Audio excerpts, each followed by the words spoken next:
Aik est un puissant magicien qui sert de commandant dans l'armée du Seigneur Démon. Avec ses compétences et sa puissance, il est devenu un membre inestimable de l'armée des démons, mais il y a juste un problème, il est secrètement un humain. Pendant une guerre, les troupes orques parviennent à percer les murs d'un château grâce à des explosions bien placées près de la base du mur que Aik leur a fourni. Pendant que tout cela se passe, il observe depuis au-dessus avec le chef orc, qui est grandement satisfait des résultats de l'invasion de ses troupes après avoir suivi les conseils de Aik. Cependant, Aik n'est pas surpris par le résultat, car la victoire était quasiment assurée dès qu'il a été assigné pour superviser cette opération. À l'intérieur du château, les humains et les démons sont engagés dans un combat mortel, mais les démons sont beaucoup mieux équipés pour gagner grâce à leur force innée, donc les soldats humains se font massacrer. Pendant ce temps, le capitaine des chevaliers est dans le château, regardant ses hommes mourir un par un depuis la sécurité d'une fenêtre du château, probablement en regrettant le jour où il a choisi de s'engager comme chevalier. C'est alors qu'il réalise qu'il n'est pas seul dans la pièce, alors il se retourne et découvre que Aik a réussi à se faufiler. Le capitaine sait qu'il est à peu près foutu maintenant, alors il se tourne vers Aik et lui demande qui il est. Aik se présente comme le commandant de la 7e brigade des morts-vivants du Seigneur Démon et dit au capitaine des chevaliers qu'il ne lui reste que quelques options. Ses soldats sont presque tous morts, alors Aik lui dit qu'il aime ce territoire et qu'il le veut, donc on peut faire cela de la manière facile ou de la manière difficile, le choix est à lui. Le capitaine ne voulant pas se rendre sans se battre, il dit à Aik qu'aucune de ces options ne lui convient alors qu'il se jette en avant pour une attaque désespérée. Mais Aik n'est pas surpris du tout, car il s'attendait déjà à devoir le faire à la manière difficile.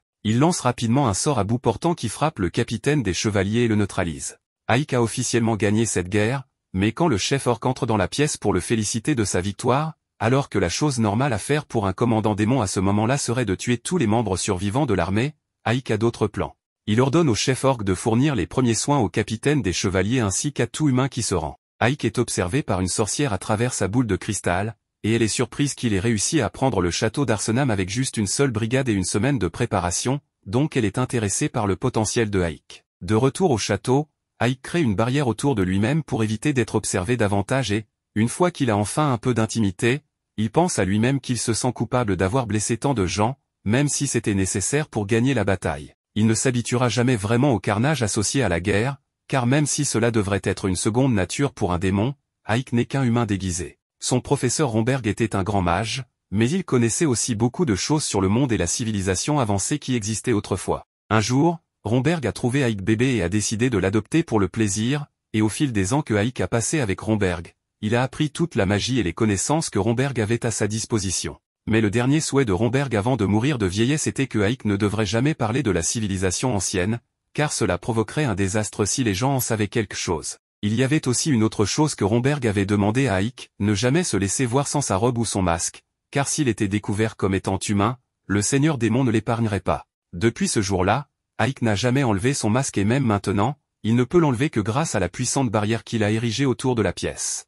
Avec la barrière, cela empêche quiconque d'entrer dans la pièce sans sa permission, mais malheureusement, cela ne s'applique pas aux personnes déjà présentes dans la pièce. Aik regarde en bas et voit la servante qui s'était cachée sous le bureau et elle le supplie de ne pas la tuer puisqu'elle ne dira à personne son secret. Mais elle se cogne accidentellement la tête contre le bureau et tombe. Aik vérifie son état et elle semble toujours en vie, mais il aurait vraiment préféré qu'elle ne le soit pas, car il avait réussi à garder son identité secrète pendant plus de 20 ans à ce stade. Pourquoi la première personne à découvrir son secret doit-elle être une servante maladroite? Juste à ce moment-là, le chef orc frappe à la porte parce qu'il veut parler à Aik, donc il devra régler le problème de la servante plus tard. À l'extérieur, le chef orc dit à Aik qu'ils ont réussi à s'emparer du château, mais il trouve étrange que Aik laisse vivre tant d'humains. Aik lui dit que ce n'est pas un problème puisque le nouveau seigneur démon ne se préoccupe pas particulièrement du nombre de morts tant que le travail est fait. Le chef orc comprend, mais lui et les autres espéraient massacrer tous les humains et brûler le village jusqu'au sol. Aik se demande alors quel serait l'intérêt de faire cela, surtout si tuer tout le monde signifie qu'il n'y aurait plus personne pour payer des impôts.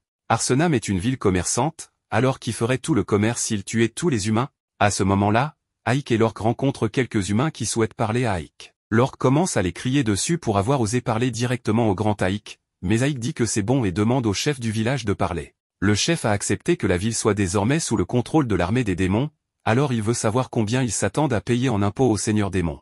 Aik lui dit qu'ils peuvent payer le montant habituel qu'ils ont toujours payé, mais il précise que si l'un d'eux résiste jamais au seigneur démon pour quelque raison que ce soit, il n'y aura aucune pitié pour eux. Juste à ce moment-là, Aik remarque que quelque chose ne va pas et un instant plus tard, il est téléporté dans une pièce sombre avec un monstre géant derrière lui ayant des intentions malveillantes. Aik saute de côté pour éviter les attaques entrantes et on dirait que ce n'est pas la première fois que cela se produit car Aik se plaint à la sorcière qui lui avait demandé de ne pas le convoquer de nulle part comme ça. Puisqu'il est déjà là, Aik décide d'éliminer le monstre en utilisant son bâton pour lancer un puissant sort et il détruit le golem en un seul coup. La sorcière est impressionnée par les capacités de Aik car elle était assez confiante dans la force de ce golem. On découvre enfin que son nom est Sephiroth. Elle est la supérieure directe de Aik dans l'armée des démons et aussi la seule démon à savoir qu'il est en réalité un humain. Aik lui demande d'envoyer un messager la prochaine fois qu'elle veut lui parler, mais elle trouve amusant de le surprendre avec des téléportations. Aik accepte qu'il va devoir continuer à gérer les bêtises de Sephiroth, alors il lui demande si elle l'a convoqué ici à cause de la bataille d'Arsenam. Elle lui dit que ce n'est pas pour cela qu'elle l'a appelé, car ses familiers auraient pu lui dire tout ce qu'elle avait besoin de savoir sur la bataille. Elle est parfaitement satisfaite de la manière dont Aik a pris le contrôle de la ville et de la façon dont il a choisi d'épargner les humains. Mais alors Aik se demande pourquoi elle a pris la peine de le convoquer. Sephiroth l'informe que le seigneur démon d'Ahirokutan souhaite le voir en personne. Aik est choqué d'entendre cela car il serait le premier commandant de brigade à jamais recevoir l'honneur de rencontrer le seigneur démon. Mais Aik se demande encore pourquoi d'Ahirokutan voudrait le voir. Sephiroth suppose que c'est à cause de l'exploit impressionnant de Aik d'avoir capturé Arsenam en seulement une semaine, donc elle va maintenant l'emmener au château du seigneur démon. Aik ne s'attendait pas à devoir partir immédiatement, mais il pose la main sur l'épaule de Sephiroth et elle les téléporte tous les deux. Pendant ce temps, au château, la servante reprend enfin conscience. Elle se lève et essaie de partir, mais découvre qu'elle est toujours piégée à l'intérieur de la barrière de Aik. Elle sait qu'elle ne pourra pas traverser une telle barrière, alors elle regarde autour de la pièce et trouve une assiette de nourriture accompagnée d'une note laissée par Aik. Il lui a écrit de manger la nourriture et d'attendre son retour. La servante fait exactement cela, et la nourriture est si délicieuse qu'elle se jette sur l'assiette. Pendant ce temps, Aik et Sephiroth viennent d'arriver au château du seigneur démon, et le miasme puissant entourant le château affecte légèrement Aik puisqu'il est humain. Mais il persévère et continue à marcher vers le château. À la porte, des gardes sont postés, alors Aik demande à Sephiroth si les gardes contrôlent tout le monde qui vient au château, et elle l'informe qu'ils inspectent effectivement chaque personne qui vient ici. Aik s'inquiète maintenant car son identité sera découverte dès que le garde lui demandera d'enlever son masque. Mais Sephiroth lui dit qu'elle s'en occupera. Elle utilise une partie de sa magie pour entourer Aik d'une aura terrifiante, et une fois qu'ils atteignent les gardes, ces derniers n'ont que du respect pour son pouvoir. Ils savent que Aik est le petit-fils de Romberg, et avec une formation d'un si grand mage, il n'est pas étonnant pour eux que Aik soit si puissant. Aik et Sephiroth sont autorisés à entrer dans le château sans poser plus de questions, et après un certain temps de marche, Aik demande combien de temps cela prendra avant d'atteindre la salle d'audience. Sephiroth lui dit qu'ils y sont presque, mais Aik souhaite vraiment pouvoir voler comme Sephiroth dans une situation comme celle-ci. Il a toujours été jaloux de sa magie de vol, et bien qu'il puisse utiliser le sort lui-même, il n'a pas autant de contrôle sur celui-ci qu'elle, donc au mieux, il peut seulement sauter très haut avec. Ils finissent par atteindre la salle d'audience, alors Sephiroth dit à Aik d'attendre à l'extérieur un moment pendant qu'elle parle au seigneur démon en premier. Une fois qu'elle est à l'intérieur, Aik pense à la manière dont l'actuel seigneur démon, d'Ahirokutan, a réussi à renverser la guerre et donner l'avantage aux démons simplement en participant à une seule bataille. Il est le démon le plus fort et les rumeurs parlent de lui comme d'un seigneur cruel et froid, donc il tuerait probablement n'importe qui l'en viendrait à détester. D'un autre côté, il est aussi connu pour être capable de reconnaître le talent malgré les faiblesses que quelqu'un pourrait avoir. Sa nouvelle approche de la gestion des choses a révolutionné l'armée des démons, puisque les démons naissent naturellement avec l'instinct de se battre entre eux au moindre inconvénient. D'Ahirokutan a accompli tout cela pendant son temps en tant que seigneur démon, et maintenant Aik doit le rencontrer. Aik entend Sephiroth l'appeler pour qu'il entre, alors il marche dans la salle du trône, en saluant le seigneur démon, il est surpris de découvrir que le seigneur démon est en fait une fille. D'Ahirokutan félicite Aik pour sa capacité à capturer Arsenam en seulement une semaine, et il la remercie pour les paroles aimables mais ne pense pas mériter autant de crédit. D'Ahirokutan trouve l'humilité de Aik assez étrange, car cela lui rappelle la manière dont un humain agirait, et Aik regrette immédiatement d'avoir ouvert la bouche car il a presque révélé son identité à l'instant.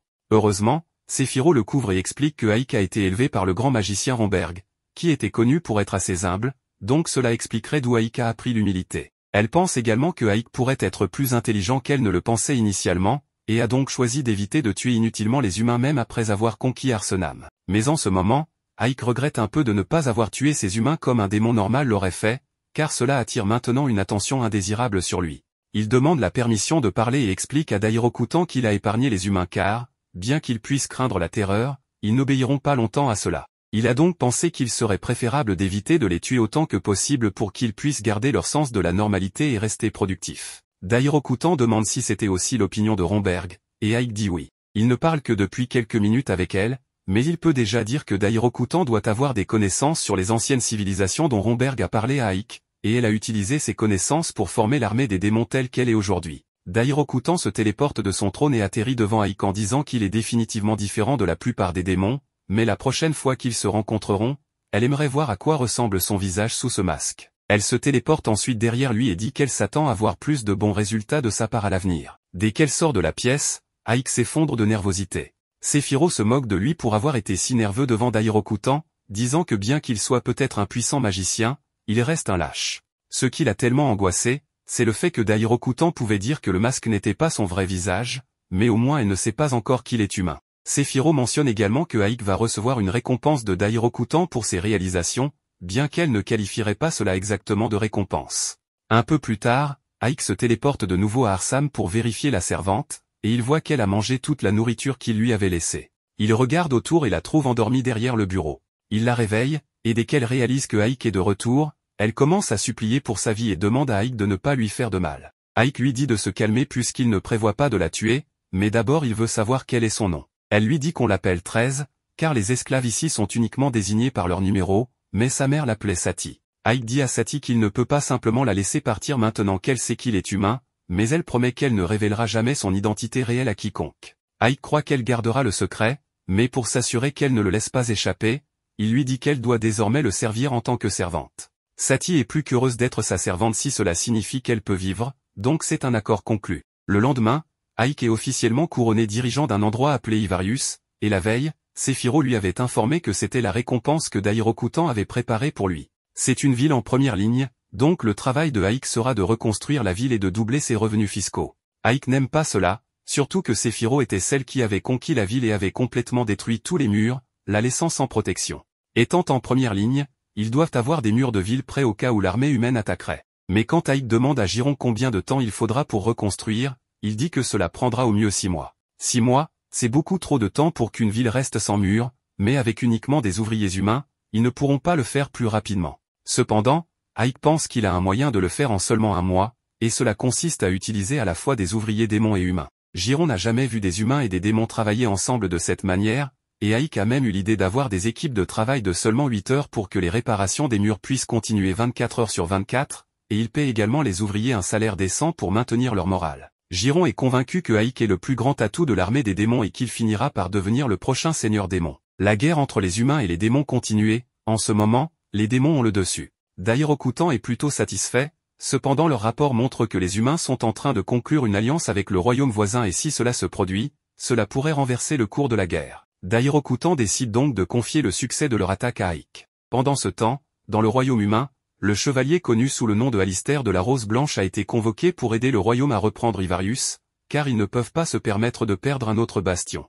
Une fois sa mission assignée, elle part pour l'accomplir. En même temps, Aik et Sati sont également dans le royaume pour une mission, mais Sati est un peu distraite par un jeu de scam. L'homme dit qu'elle doit simplement deviner où se trouve la balle et si elle a raison, il doublera la somme d'argent qu'elle mise. Sati fait son choix, alors l'homme lui demande de placer sa mise, mais malheureusement, Sati n'a pas d'argent pour parier car Aik ne lui fait pas confiance avec les finances. L'arnaqueur est furieux qu'elle lui ait fait perdre son temps, mais il jette un deuxième coup d'œil à Sati et dit qu'elle peut payer d'une autre manière si elle perd. À ce moment-là, toutes les tasses commencent à flotter dans les airs et il est révélé que la balle n'était sous aucune d'elles au départ. Ainsi, toutes les autres personnes qui ont perdu de l'argent deviennent furieuses et menacent l'homme pour récupérer leur argent. Au milieu de la commotion, Aik tire Sati à l'écart et lui dit qu'elle n'est pas censée quitter son côté en tant que servante, alors elle s'excuse mais dit qu'elle était juste curieuse. Elle remarque alors qu'Aik porte une nouvelle tenue, et Aik explique qu'ils sont en mission pour espionner l'ennemi, donc ils ne pouvaient pas venir ici habillés en démons. Il continue de marcher à travers la ville et voit une troupe de soldats défilant dans les rues, ce qui suffit à Aik pour confirmer que le royaume forme effectivement une alliance. Des alliances comme celle-ci ont été formées 3 fois dans le passé, et chaque fois, cela a entraîné la défaite du seigneur démon et le recul de l'armée jusqu'au château. Sati s'inquiète que l'armée démoniaque soit à nouveau vaincue à cause de cette alliance, mais Aik s'attendait à ce qu'elle espère la chute des démons puisqu'elle est pratiquement une prisonnière en ce moment. Sati explique que, puisque sa mère était esclave dans la société humaine, elle ne serait jamais traitée autrement qu'en esclave et finirait probablement comme les enfants démunis là-bas. Aik dit à Sati qu'elle n'a pas besoin de s'inquiéter puisque l'armée démoniaque actuelle est la plus forte et la plus sage qu'elle ait jamais été, donc ils ne vont pas perdre si facilement. Il continue de marcher dans la rue quand Aik entend quelqu'un crier pour qu'il s'arrête. Il se retourne et voit que c'est l'arnaqueur qui essaie de les confronter. Il est furieux qu'Aïk ait ruiné son escroquerie parfaitement bonne, alors il a amené ce grand type pour les voler en guise de représailles. Aïk regarde autour et voit qu'il n'y a personne à proximité, alors il décide qu'il sera correct d'enseigner une petite leçon à l'arnaqueur. En un instant, Aïk lance un sort pour geler les jambes du grand gars sur place et enchaîne avec plusieurs glaçons pointés vers l'arnaqueur. L'arnaqueur exige qu'Aïk enlève la glace pour qu'il puisse continuer à les voler, mais Aïk le poignarde à l'épaule pour montrer qu'il n'a pas peur de lui faire mal s'il ne se conforme pas. L'homme comprend finalement la situation dans laquelle il se trouve et accepte de dire à Aïk tout ce qu'il veut savoir. Aïk lui demande donc à quoi servent tous les soldats en ville, car ils semblent tous être pressés. L'homme dit d'abord qu'il ne sait rien, mais Aïk menace de le tuer immédiatement, alors il finit par révéler des informations sur l'Alliance et comment l'armée de Rosaria est impatiente de gagner un peu de gloire avant que l'Alliance ne s'implique. Aïk peut comprendre pourquoi il voudrait faire cela, car un plus grand nombre de victimes vous gagne automatiquement plus de respect lors de toute réunion stratégique tenue. Cependant, s'il échouait dans leur mission, cela mettrait Rosaria dans une position terrible. Aïk devine où ils vont lancer leur attaque, et l'arnaqueur lui dit qu'il n'y a qu'un seul endroit qu'il pourrait cibler en ce moment et c'est Ivarius. Selon les rapports, Ivarius a actuellement un grand trou dans ses murs, il est donc garanti qu'il sera mal défendu. Aïk a maintenant une bonne compréhension de la situation et, comme l'arnaqueur lui a donné des informations utiles, il le laisse tranquille. Cependant, il n'a jamais dit qu'il enlèverait la glace. Une fois de retour au bureau de Aïk, il s'assoit à son bureau pour terminer quelques papiers, et Sati lui apporte du thé pour l'aider à se détendre. C'est alors que la fille démoniaque fait irruption dans la pièce et exige de savoir où Aïk a été pendant les dernières heures, car elle était très inquiète pour lui. Aïk explique calmement qu'il était occupé à espionner le royaume de Rosaria, mais sa réponse raisonnable ne la rassure pas. Elle commence alors à s'en prendre à Sati et questionne pourquoi Aïk a une humaine à ses côtés. Sati se présente comme la servante de Aïk, mais la fille la rejette et l'appelle sans détour une laideur, avant de proposer de devenir la servante de Aïk à la place. Sati est furieuse à ce stade et dit à la fille de ne pas toucher Aïk, car il est trop fatigué pour s'occuper des femmes en ce moment. Cela commence une longue dispute entre les deux, chacune accusant l'autre d'essayer de séduire Aïk, et Aïk est assez intelligent pour ne pas s'impliquer. Pendant ce temps, l'armée de Rosaria s'est rassemblée à l'extérieur d'Ivarius et se prépare à attaquer. Il trouve étrange qu'il n'y ait presque pas de garde près des murs, mais il suppose que c'est dû à leur manque de main-d'œuvre pour défendre efficacement leur bastion. Ils informent bientôt Alistair qu'ils ont terminé les préparatifs pour l'attaque et sont prêts à tirer sur son ordre, alors Alistair donne l'ordre de tirer. Cependant, dès qu'elle le fait, plusieurs soldats squelettes émergent du sol et entourent les forces d'Alistair. Les soldats se préparent à défendre les engins de siège, car de simples squelettes ne devraient pas être un problème pour eux. Mais tout à coup, un des soldats est abattu de nulle part et tout se détériore pour les humains à partir de là. Alistair voit qu'il n'y a plus aucun moyen pour eux de gagner cette bataille, alors elle ordonne une retraite immédiate. Aïk et Giron observaient toute la scène du haut du mur et félicitent Alistair pour avoir pris la sage décision de se retirer, bien que la seule raison pour laquelle ils ont réussi à gagner soit grâce à la mission de reconnaissance de Aïk plus tôt. Cependant, alors qu'ils ne faisaient pas attention, un assassin a réussi à se faufiler derrière Aïk et à tirer une flèche droit dans son dos, le faisant tomber au sol et perdre connaissance. Pendant ce temps, le général vient d'être informé qu'Alistair a été forcé de se retirer du combat en raison de circonstances imprévues. Le soldat tente d'expliquer que l'armée démoniaque avait préparé une embuscade avant leur arrivée, mais le général ne veut rien entendre et ordonne qu'Alistair soit emprisonné pour avoir perdu. Le soldat réalise que c'est une décision stupide, alors il tente d'expliquer qu'Alistair est l'un des plus grands commandants du royaume et que la jeter en prison pour une seule défaite ne fera que ruiner le moral des soldats et affecter leur future bataille négativement, mais le général s'en moque et insiste pour qu'Alistair soit puni pour avoir échoué dans la mission qu'il lui avait confiée. De retour à Ivarius, Aïk se réveille dans son lit après s'être remis de sa blessure, mais il trouve Séphiro dormant à côté de lui et lui pose beaucoup de questions. Tout d'abord, il veut savoir pourquoi Séphiro est dans son lit, mais elle évite la question et dit qu'elle lui a sauvé la vie, bien qu'elle rende la situation très suspecte. Finalement, Aïk la convainc d'être sérieuse et de lui dire ce qui s'est passé puisqu'il ne se souvient pas comment il s'est retrouvé dans cet état. Elle informe Aïk qu'elle l'a soigné après qu'il ait été touché dans le dos par une flèche. C'était une blessure dévastatrice, mais grâce à ses soins, il ne devrait même plus y avoir de cicatrice. En avançant, Séphiro mentionne que les rapports indiquent qu'aucun humain n'a été tué pendant l'attaque. Elle sait que Aïk est réticent à tuer des gens lorsqu'il n'est pas obligé de le faire, mais il pourrait à nouveau attirer la suspicion du seigneur démon s'il continue d'agir de cette manière. Aïk comprend le point de vue de Séphiro, mais il essaie de trouver un moyen pour que les humains et les démons vivent ensemble sans avoir à se battre. Ainsi, tuer inutilement ne ferait que dérailler ses plans. Séphiro peut respecter la dévotion Aïk à trouver la paix entre les races, donc elle laisse tomber le sujet pour le moment et lui dit de rester ici pour l'instant et de se reposer, car après tout, il est toujours humain.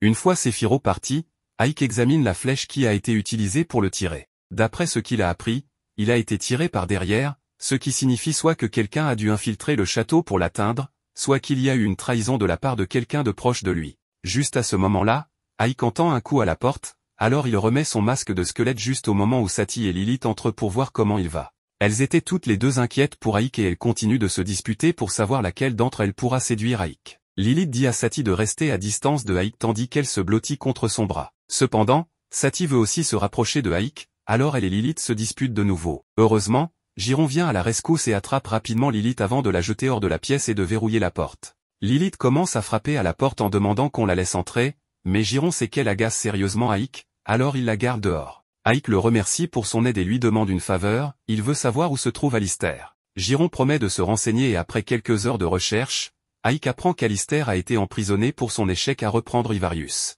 Cette mission devait être une simple mission secrète pour rencontrer Alistair, mais malheureusement, Lilith l'a suivi ici et commence à avertir Ike que les humains peuvent être assez violents parfois, donc il n'est pas sûr de venir ici en personne. Ike pense qu'il sera en sécurité car il y a quelque chose qu'il veut demander à Alistair en personne, mais il ne se souvient pas non plus d'avoir demandé à Lilith de l'accompagner. Lilith dit que ce sera plus intéressant à deux et qu'après avoir terminé la mission, ils pourront s'amuser autant qu'ils le veulent. De plus, Satie a pu l'accompagner lors de sa dernière mission, donc il est juste qu'elle puisse se joindre à lui cette fois-ci. Ike ne veut pas se disputer à ce sujet, alors il permet à Lilith de l'accompagner cette fois-ci, mais il lui dit qu'elle doit le suivre de près. Ils finissent par arriver à la porte d'entrée des prisons et cela ne semble pas particulièrement bien gardé, alors Lilith pense qu'elle pourrait probablement s'introduire toute seule. Ike l'arrête et dit qu'il ne veut pas faire de bruit, donc il veut qu'ils entrent et sortent aussi vite et aussi paisiblement que possible. Cependant, Lilith avait déjà assommé les gardes au moment où il avait fini de parler. Ils entrent à l'intérieur et l'endroit est beaucoup plus grand qu'Ike ne le pensait,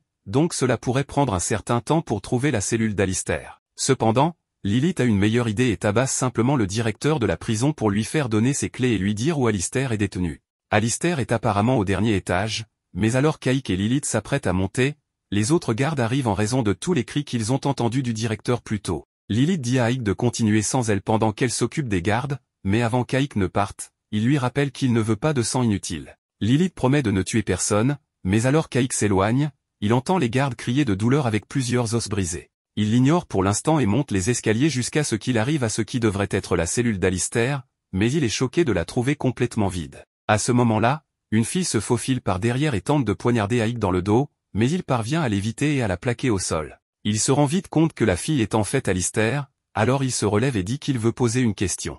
Il veut savoir si elle a envoyé un assassin au château pour le tuer lors de la dernière bataille, car si ce n'était pas Alistair, cela ne peut signifier qu'il a un traître parmi ses alliés. Au lieu de répondre immédiatement, Alistair s'approche d'Ike et lui demande s'il est vraiment un démon, car il ne lui semble pas en être un. Ike essaie de faire l'ignorant, mais alors que les gardes commencent à monter les escaliers pour le poursuivre, Ike est distrait. Alistair en profite pour mettre son couteau à la gorge d'Ike et lui demander une fois de plus s'il est en fait un humain. Elle veut savoir si Ike est vraiment humain ou non, donc même lorsque les gardes commencent à se rapprocher de lui, elle refuse de bouger jusqu'à ce qu'elle obtienne sa réponse, car elle ne veut pas qu'il bouge. Ike dit qu'il ne bougera pas, mais cela ne l'empêche pas de lancer un sort. Avant qu'Alistair ne se rende compte de ce qui se passe, Ike prononce une incantation, et tout le monde est immédiatement figé sur place.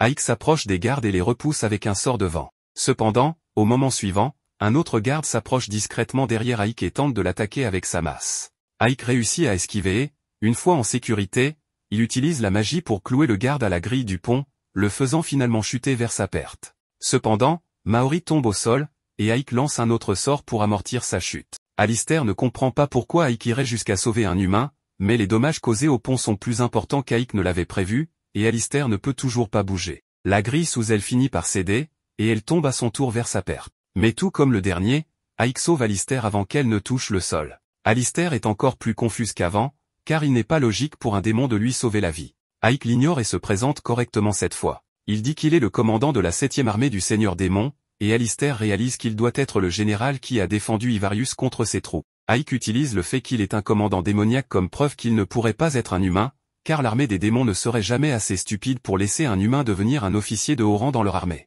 Alistair croit maintenant qu'Ike est un démon, alors Ike réitère sa question et demande à Alistair si elle est celle qui a envoyé un assassin, mais elle refuse obstinément de lui dire quoi que ce soit. Elle est une fière chevalière du royaume, alors elle préfère mourir que de fournir des informations qui pourraient être utiles à l'ennemi. Ike se rend compte qu'elle ne va pas lui donner les réponses qu'il cherche, alors il s'approche d'Alistair et commence à utiliser la magie de lecture des pensées sur elle. Pendant qu'il fait cela, Lilith entre pour vérifier ce qu'il fait et est furieuse qu'Ike flirte avec une femme humaine alors qu'elle est là. Elle essaie de le serrer dans ses bras, mais il a déjà obtenu toutes les informations dont il avait besoin dans la tête d'Alistair, alors il dit qu'il va partir maintenant. Alors qu'Ike et Lilith s'apprêtent à partir, Alistair les interpelle et demande pourquoi Ike a pris la peine de s'introduire dans la prison s'il allait simplement partir pacifiquement. Ike lui répond qu'il n'a plus de raison de rester, car il sait qu'Alistair n'avait rien à voir avec l'assassinat. Pendant qu'il lisait ses pensées, il a pu voir quelques-unes de ses réflexions. Il dit à Alistair qu'elle ne devrait pas se sentir si mal d'avoir perdu la bataille, car il est important pour un commandant comme elle d'apprendre de ses erreurs et de continuer à avancer.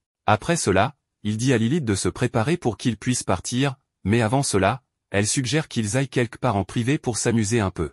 Ike refuse immédiatement et ouvre un portail pour les téléporter au château. Après leur départ, Alistair reste avec beaucoup de questions sur ce qui vient de se passer. De retour au manoir, Ike est accueilli par Satie à son retour et il lui dit qu'il a un cadeau pour elle. Elle est curieuse de voir ce que c'est, alors elle s'approche de lui et Ike verse un sac de riz dans sa main.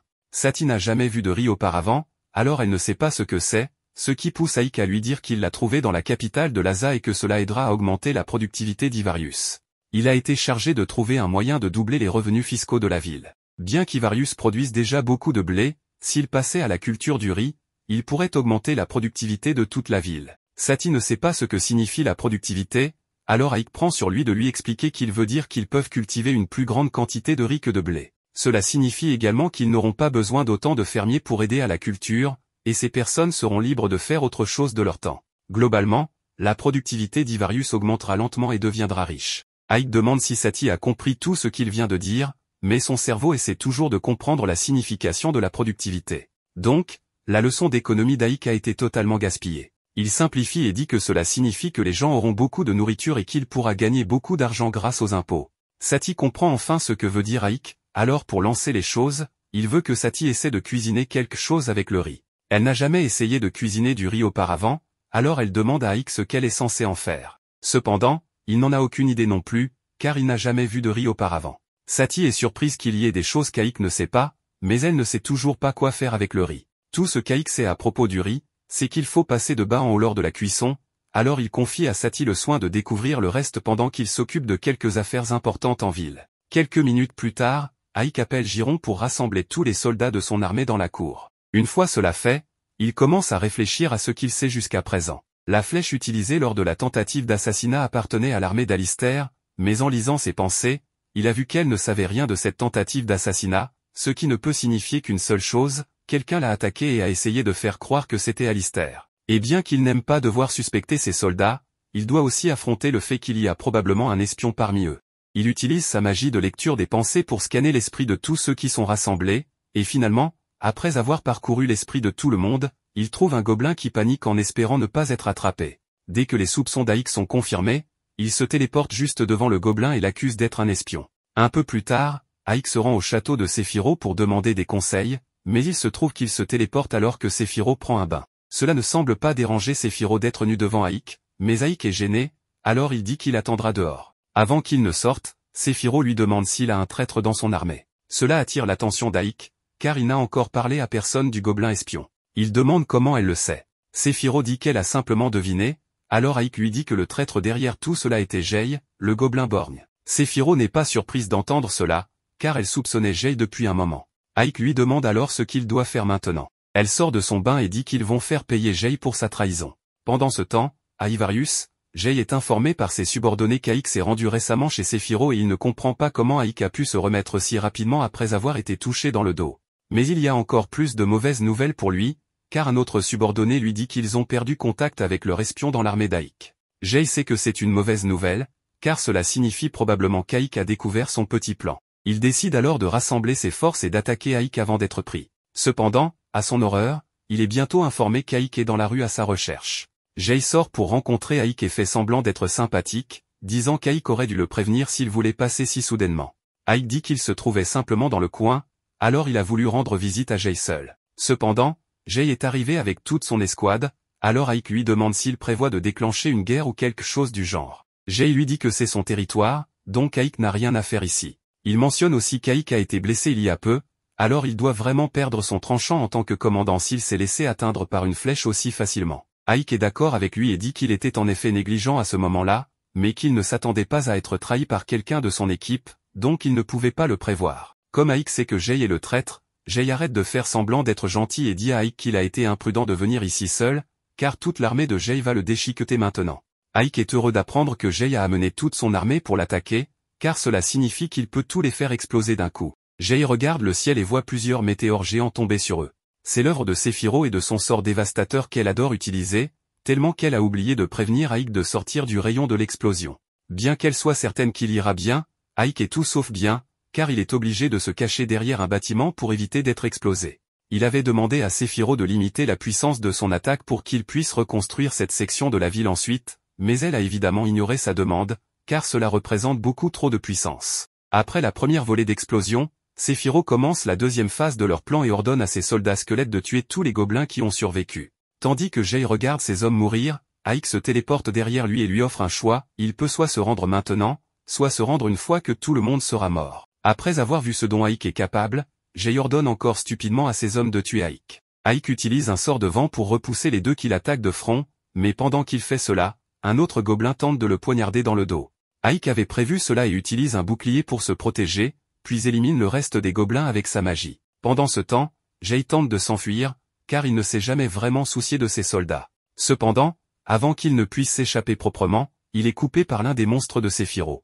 Il est alors obligé d'utiliser une bombe fumigène pour le distraire et se faufiler dans une ruelle. Il se glisse dans un portail et apparaît dans la forêt, certain d'avoir réussi à tromper Ike et Sephiroth. Mais alors qu'il est sur le point de prendre son chemin secret, une boule de feu est tirée par Ike. Jay demande comment Ike a pu le trouver, car personne ne connaît ce chemin secret à part lui. Ike explique qu'il a suivi Jay avec un de ses familiers tout ce temps. Il demande alors à Jay de se rendre immédiatement, car il n'y a aucun moyen pour Jay de gagner ou de s'échapper. Plutôt que de se rendre, Jay décide d'attaquer Ike, mais ses coups sont bien trop faibles pour traverser le bouclier d'Ike. Ike le repousse avec sa magie et Jay est alors ligoté par des lianes magiques et suspendu pour qu'il ne puisse pas s'échapper. C'est à ce moment-là que Jay admet enfin sa défaite. Il voit pourquoi le Seigneur Démon tient Ike en si haute estime et pense personnellement qu'Ike a beaucoup de talent. Il a donc une proposition pour lui, il veut qu'Ike s'allie avec lui pour prendre le contrôle de l'armée du Seigneur Démon et remettre les choses comme elles étaient. Il se plaint que même si les démons éprouvent naturellement de la joie à subjuguer et tuer des humains, le Seigneur Démon a interdit à quiconque de tuer des humains sans une bonne raison. De nombreux démons n'aiment pas sa façon de faire, alors Jay invite Ike à l'aider à la détrôner, car elle n'est pas apte à être Seigneur Démon.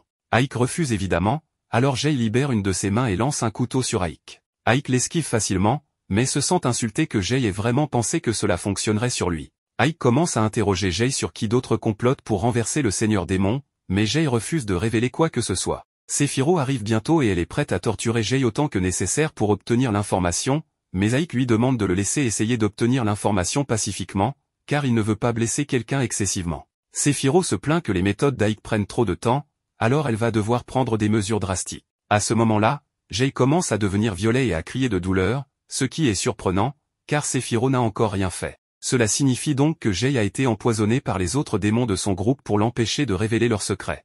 Ike essaie d'utiliser un sort d'antidote, mais le poison est trop puissant, alors Jay va mourir tôt ou tard. Avant de mourir, Sephiroth lui demande s'il veut toujours protéger l'identité des personnes qui l'ont empoisonné sans une seconde de réflexion. Jay accepte de lui dire qui sont les leaders de la rébellion pour qu'elle puisse se venger pour lui. Une fois qu'ils ont cette information, Sephiroth et Ike vont rencontrer le Seigneur Démon et l'informent qu'il y a une rébellion menée par le commandant de la 3e division, Bastéo.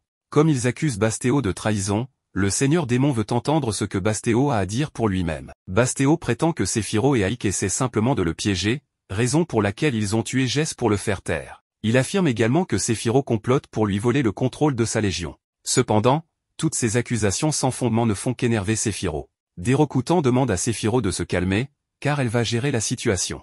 Elle explique ensuite que plus un démon possède de pouvoir, plus il devient avide de pouvoir. Cette ambition est ce qui définit les démons, et elle ne peut donc pas punir un démon pour avoir cherché avidement le pouvoir. Toutefois, elle n'est pas dupe. Elle sait bien que Bastéo ment éhontément et qu'elle ne tombera pas dans le piège de ses accusations. Elle sait également que Sephiroth lui est toujours fidèle. Cependant, c'est tout de même la faute de Sephiroth si Jay a trahi, car elle est censée maintenir la loyauté de ses troupes. Sephiroth accepte cette responsabilité. Selon la loi des démons, Dérokutan doit éliminer les deux, mais elle ne le fait pas car il serait trop coûteux de perdre deux commandants en même temps. Elle décide plutôt qu'ils se battront en duel, et celui qui gagne pourra vivre. Un peu plus tard, Sephiroth se prépare pour le duel. Le Seigneur des démons vient de lui envoyer les détails du duel, elle combattra avec des marionnettes et n'est pas autorisée à participer en personne, tout comme Bastéo. Ils seront tous les deux responsables de 50 marionnettes et la victoire sera déclarée lorsque l'un des camps aura éliminé toutes les marionnettes de l'autre. Cela semble un peu compliqué pour un duel, car des Rokutan auraient pu simplement les faire combattre jusqu'à la mort, mais Sephiroth suppose que le Seigneur des démons veut tester leurs compétences de commandement. Sephiroth oublie de mentionner une autre disposition, les commandants peuvent désigner un remplaçant pour se battre à leur place. Elle choisit Aik pour combattre à sa place.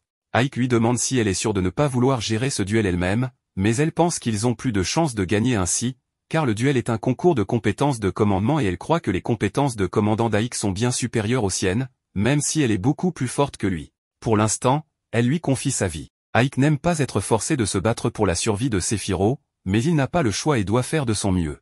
On conduit Aik à voir les marionnettes qu'il commandera. Selon ce qu'on lui a dit, ces marionnettes ont toutes des forces égales et suivent les ordres de leur commandant à la lettre, donc le seul facteur décisif dans ce duel sera les capacités de commandement. Ils peuvent également équiper les marionnettes avec des armes à leur guise, mais Aik ne pense pas que ces épées seront suffisantes pour assurer sa victoire. Plus tard, dans son bureau, Aik réfléchit à de bonnes formations pour les marionnettes lorsque Satie entre et lui offre une tasse de thé. Puisqu'elle est là, Aik demande à Satie ce qu'elle ferait pour gagner un combat, mais Satie n'en a aucune idée, car elle ne voudrait pas se battre. Aik est d'accord que régler les différends sans se battre est la meilleure solution, mais parfois, un adversaire ne sera satisfait que par un combat. Hypothétiquement, il veut savoir ce qu'elle ferait dans cette situation. Satie n'a pas beaucoup d'expérience en combat, mais si elle devait choisir, elle opterait pour un balai comme arme. Aik lui donne raison, car la meilleure arme est celle qui permet de rester hors de portée de l'ennemi tout en pouvant l'attaquer. De même, une épée est meilleure qu'une dague, mais un arc est encore mieux car il permet de frapper de loin. Basteo le sait probablement aussi, il essayera donc probablement d'employer les mêmes tactiques. Satie mentionne que son ancien maître parlait des arbalètes comme étant excellentes en bataille, et Aik pense que c'est une bonne idée, car elles peuvent percer les armures métalliques et sont plus faciles à utiliser que les arcs. Cependant, cela ne fonctionnera pas pour lui car il a besoin de quelque chose d'encore plus puissant que des arbalètes. Il opte pour l'alternative suivante, des armes à feu. Satie n'a jamais entendu parler des armes à feu auparavant, alors elle demande si elles sont puissantes. Aik lui assure que les armes à feu sont incroyablement puissantes, permettant d'attaquer à des centaines de mètres sans que l'adversaire puisse riposter. Satie trouve cela incroyable, mais se demande si Aik est vraiment capable de fabriquer quelque chose de tel. Il admet qu'il ne peut pas le faire seul, mais il a déjà un plan. Sephiroth est une alchimiste extraordinaire, et il est sûr qu'elle pourra fabriquer des armes à feu rapidement. Cependant, quand il va lui demander, Sephiroth lui répond catégoriquement qu'elle ne peut pas le faire. Elle peut être douée pour fabriquer des choses, mais elle ne peut pas créer quelque chose qu'elle n'a jamais vu auparavant. Aik essaie d'expliquer qu'il s'agit simplement d'un cylindre en fer avec de la poudre à canon pour lancer une balle, mais Sephiroth l'ignore et commence à lui proposer de la rejoindre pour une baignade. Pendant ce temps, Basteo vient d'être informé qu'Aik prendra la place de Sephiroth en tant que commandant. Alors que son subalterne suppose que Sephiroth doit avoir peur de lui, Basteo sait que Sephiroth doit avoir un plan en tête, bien qu'il ne sache pas encore de quoi il s'agit. Pour l'instant, il informe son subalterne qu'il est très impressionné par l'épée qui a été fabriquée. Le subalterne lui dit qu'elle a été fabriquée à partir d'une dent de dragon et qu'il peut en avoir suffisamment pour équiper tous ses soldats, mais Basteo répond qu'il aura besoin de bien plus que 50 épées pour ce qu'il a prévu. Pendant ce temps, Aik vient de sortir de la piscine avec Sephiroth et il n'en revient pas de son calme alors que sa vie et celle de Sephiroth sont en jeu.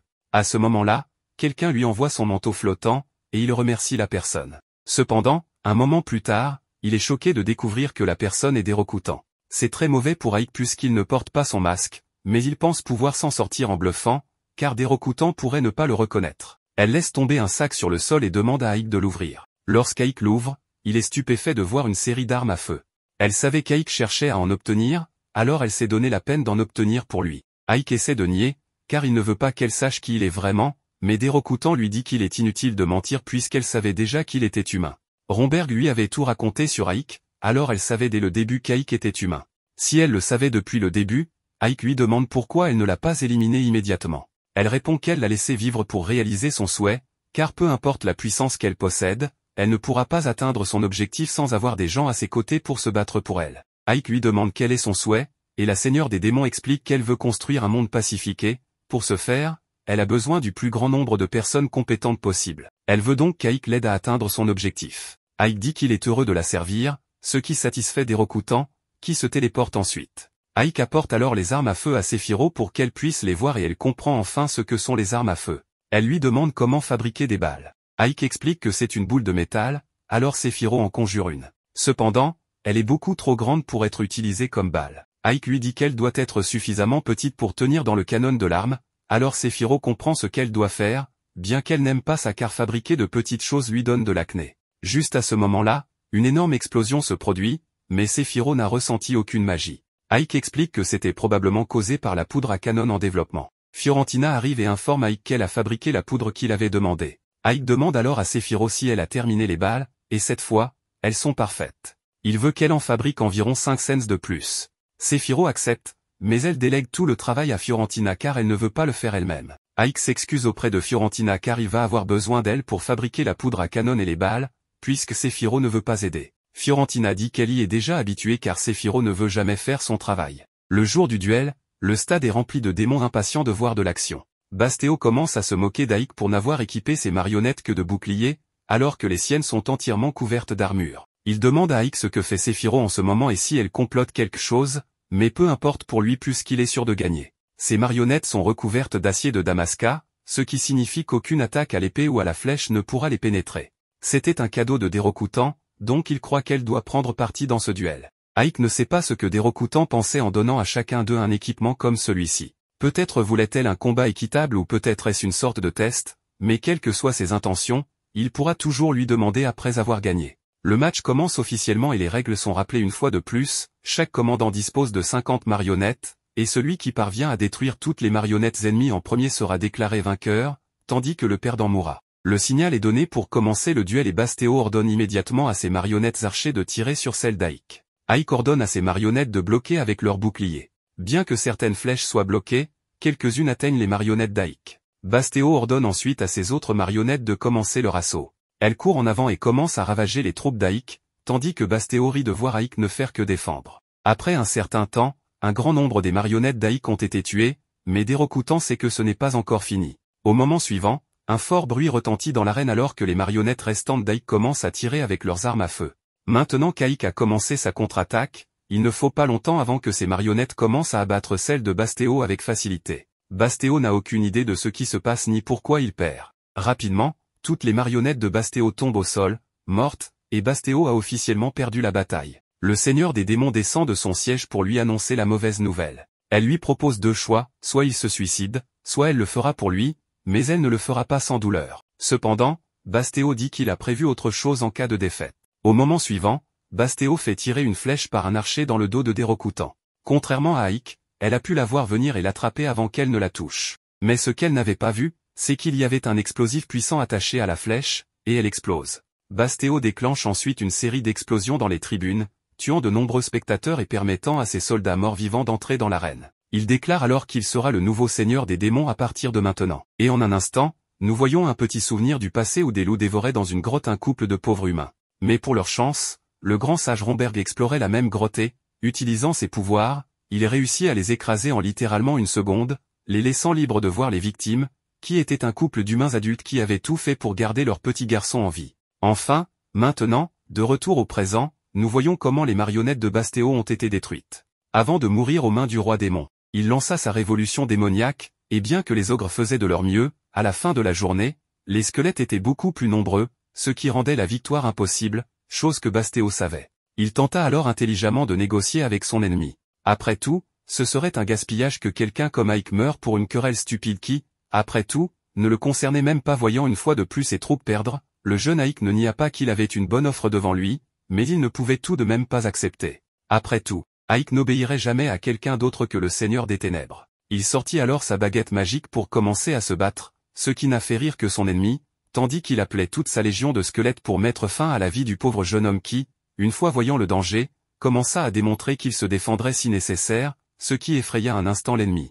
Mais avec Basteo en arrière-plan, aucun soldat ne pouvait reculer, étant obligé de faire face à Ike, qui, de nulle part, put invoquer en même temps plusieurs portails interdimensionnels lançant des pointes dans la zone. Il y avait même un soldat qui utilisa sa propre tête pour distraire le mage afin d'essayer de l'attaquer par surprise, mais rien de tout cela ne servirait, car toute personne touchée par la magie d'Ike était simplement détruite par la pression de celle-ci. Voyant la grande quantité d'ennemis qui restaient, le mage commença à prendre de l'altitude, et une fois de plus, des flèches à la bonne distance, un autre puissant sort fut lancé depuis les airs, qui non seulement avait été assez fort pour arrêter tous ses ennemis, mais lui donna aussi la fenêtre pour aller après son ennemi, qui subirait une immense explosion à 1000 lieues grâce à Ike, qui parvint à détruire le corps de son ennemi, ne laissant que sa tête, qui continuait encore à parler pour une raison quelconque, tandis que le reste du corps effrayait Ike. Il découvrirait bientôt que la brigade des non-morts avait bien son nom, car tous étaient des êtres immortels, et peu importe combien de fois leur corps était détruit, ils ne cessaient simplement de ressusciter. Avant de recevoir à nouveau une attaque directe de tout le bataillon,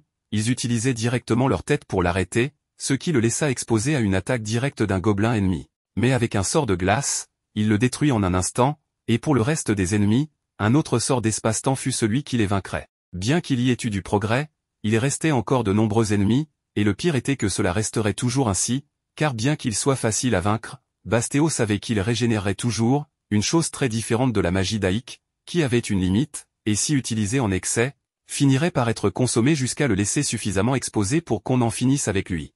Et au loin, nous voyons à nouveau l'archer qui avait tiré sur Aïk dans le passé, revenant à essayer une fois de plus avec sa flèche qui cette fois ne put rien faire contre le jeune homme qui, malgré sa vie, finit par se fatiguer à cause de l'effort physique qu'il fournissait, et cela même fut remarqué par Bastéo, qui fut frappé par la forte résistance de son ennemi, mais après tout, ils étaient contre le capitaine du 7e escadron démoniaque. De toute façon, tout était une question de temps pour le vaincre. Aïk le savait bien, qui bientôt commença à s'effrayer de la grande quantité de magie qu'il avait utilisée en vain.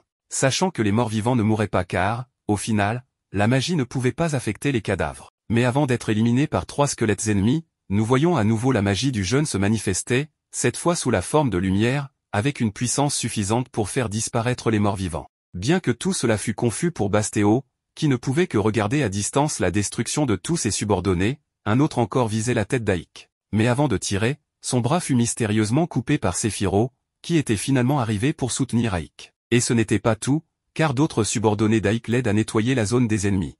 Certains attendaient avec plus d'impatience de retrouver Aïk que d'autres, comme Lilith, qui se donnait à fond sur le champ de bataille. Avec Séphiro maintenant dans le combat, Bastéo savait qu'il avait peu de chances de gagner. Et pire encore, toutes ses chances s'effondrèrent quand le même seigneur démon qu'il avait tenté de tuer était toujours vivant derrière lui. Bien que, par chance, il n'était pas en colère. En fait, il offrit une autre opportunité au traître, lui promettant le pardon à condition qu'il puisse vaincre Aïk. Devant une telle proposition, Bastéo décida d'affronter directement le chef du 7e escadron, ce qui nous mena à un combat incroyable. À la surprise d'Aïk, Bastéo n'était pas aussi faible que le reste de son bataillon, parvenant non seulement à survivre en touchant sa magie, mais aussi à la détruire avec ses coups. Quand Aïk feignit de s'échapper pour que son ennemi libère une partie de son pouvoir, nous voyons à nouveau la même magie dorée qui désintégra de nombreux soldats morts-vivants. Cette magie consuma l'un des bras de Bastéo. Séphiro, à distance, reconnut immédiatement le sort, car il s'agissait de magie sainte légendaire, supposée disparue. Cette magie, si puissante, avait la capacité de tuer les démons.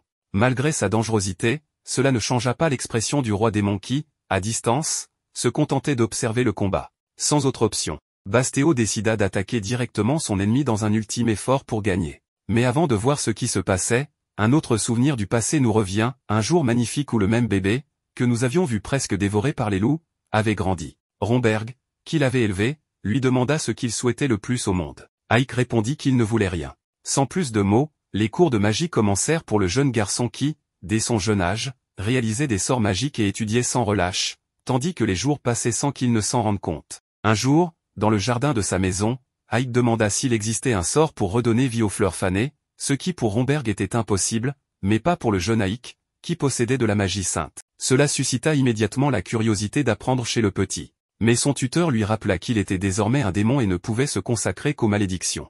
Il lui était interdit de pratiquer les arts blancs, car, en règle générale, la magie sainte était extrêmement difficile pour un démon. Après tout, cela avait beaucoup de sens d'apprendre que la magie sainte absorbait directement le pouvoir du cœur de son utilisateur, qui devait être aimant et compatissant. En d'autres termes, il fallait avoir un cœur pur, capable de se soucier des autres, ce qu'un démon ne posséderait pas facilement. Alors que le petit insistait, Romberg voulut lui faire comprendre combien il était dangereux. En fin de compte, il n'y avait rien qui effrayait un démon autant que la magie sainte. Si jamais il l'apprenait, il ne devait jamais la montrer au démon. Cependant, dans le présent, cette règle ne pouvait être respectée, car cette magie était utilisée pour vaincre un adversaire puissant. Peu importait, car en cet instant, Aïk voulait seulement comprendre comment un commandant pouvait ne pas se soucier de la vie de ses soldats. Même s'il savait qu'ils étaient des morts-vivants, il savait aussi que ce n'était pas juste. De plus, la trahison était une chose à laquelle Bastéo avait eu recours pour tenter de devenir le nouveau roi démon, ce qui ne faisait qu'enrager Aïk. Il savait qu'aucun dirigeant ne devait opprimer son peuple pour atteindre ses objectifs. Ces mots furent entendus par Dairokutan à distance, qui voyait simplement Bastéo épuisé tenter de trouver un moyen de s'en sortir. Rien ne pouvait cependant arrêter Aïk, qui activa à nouveau sa magie synthé, cette fois,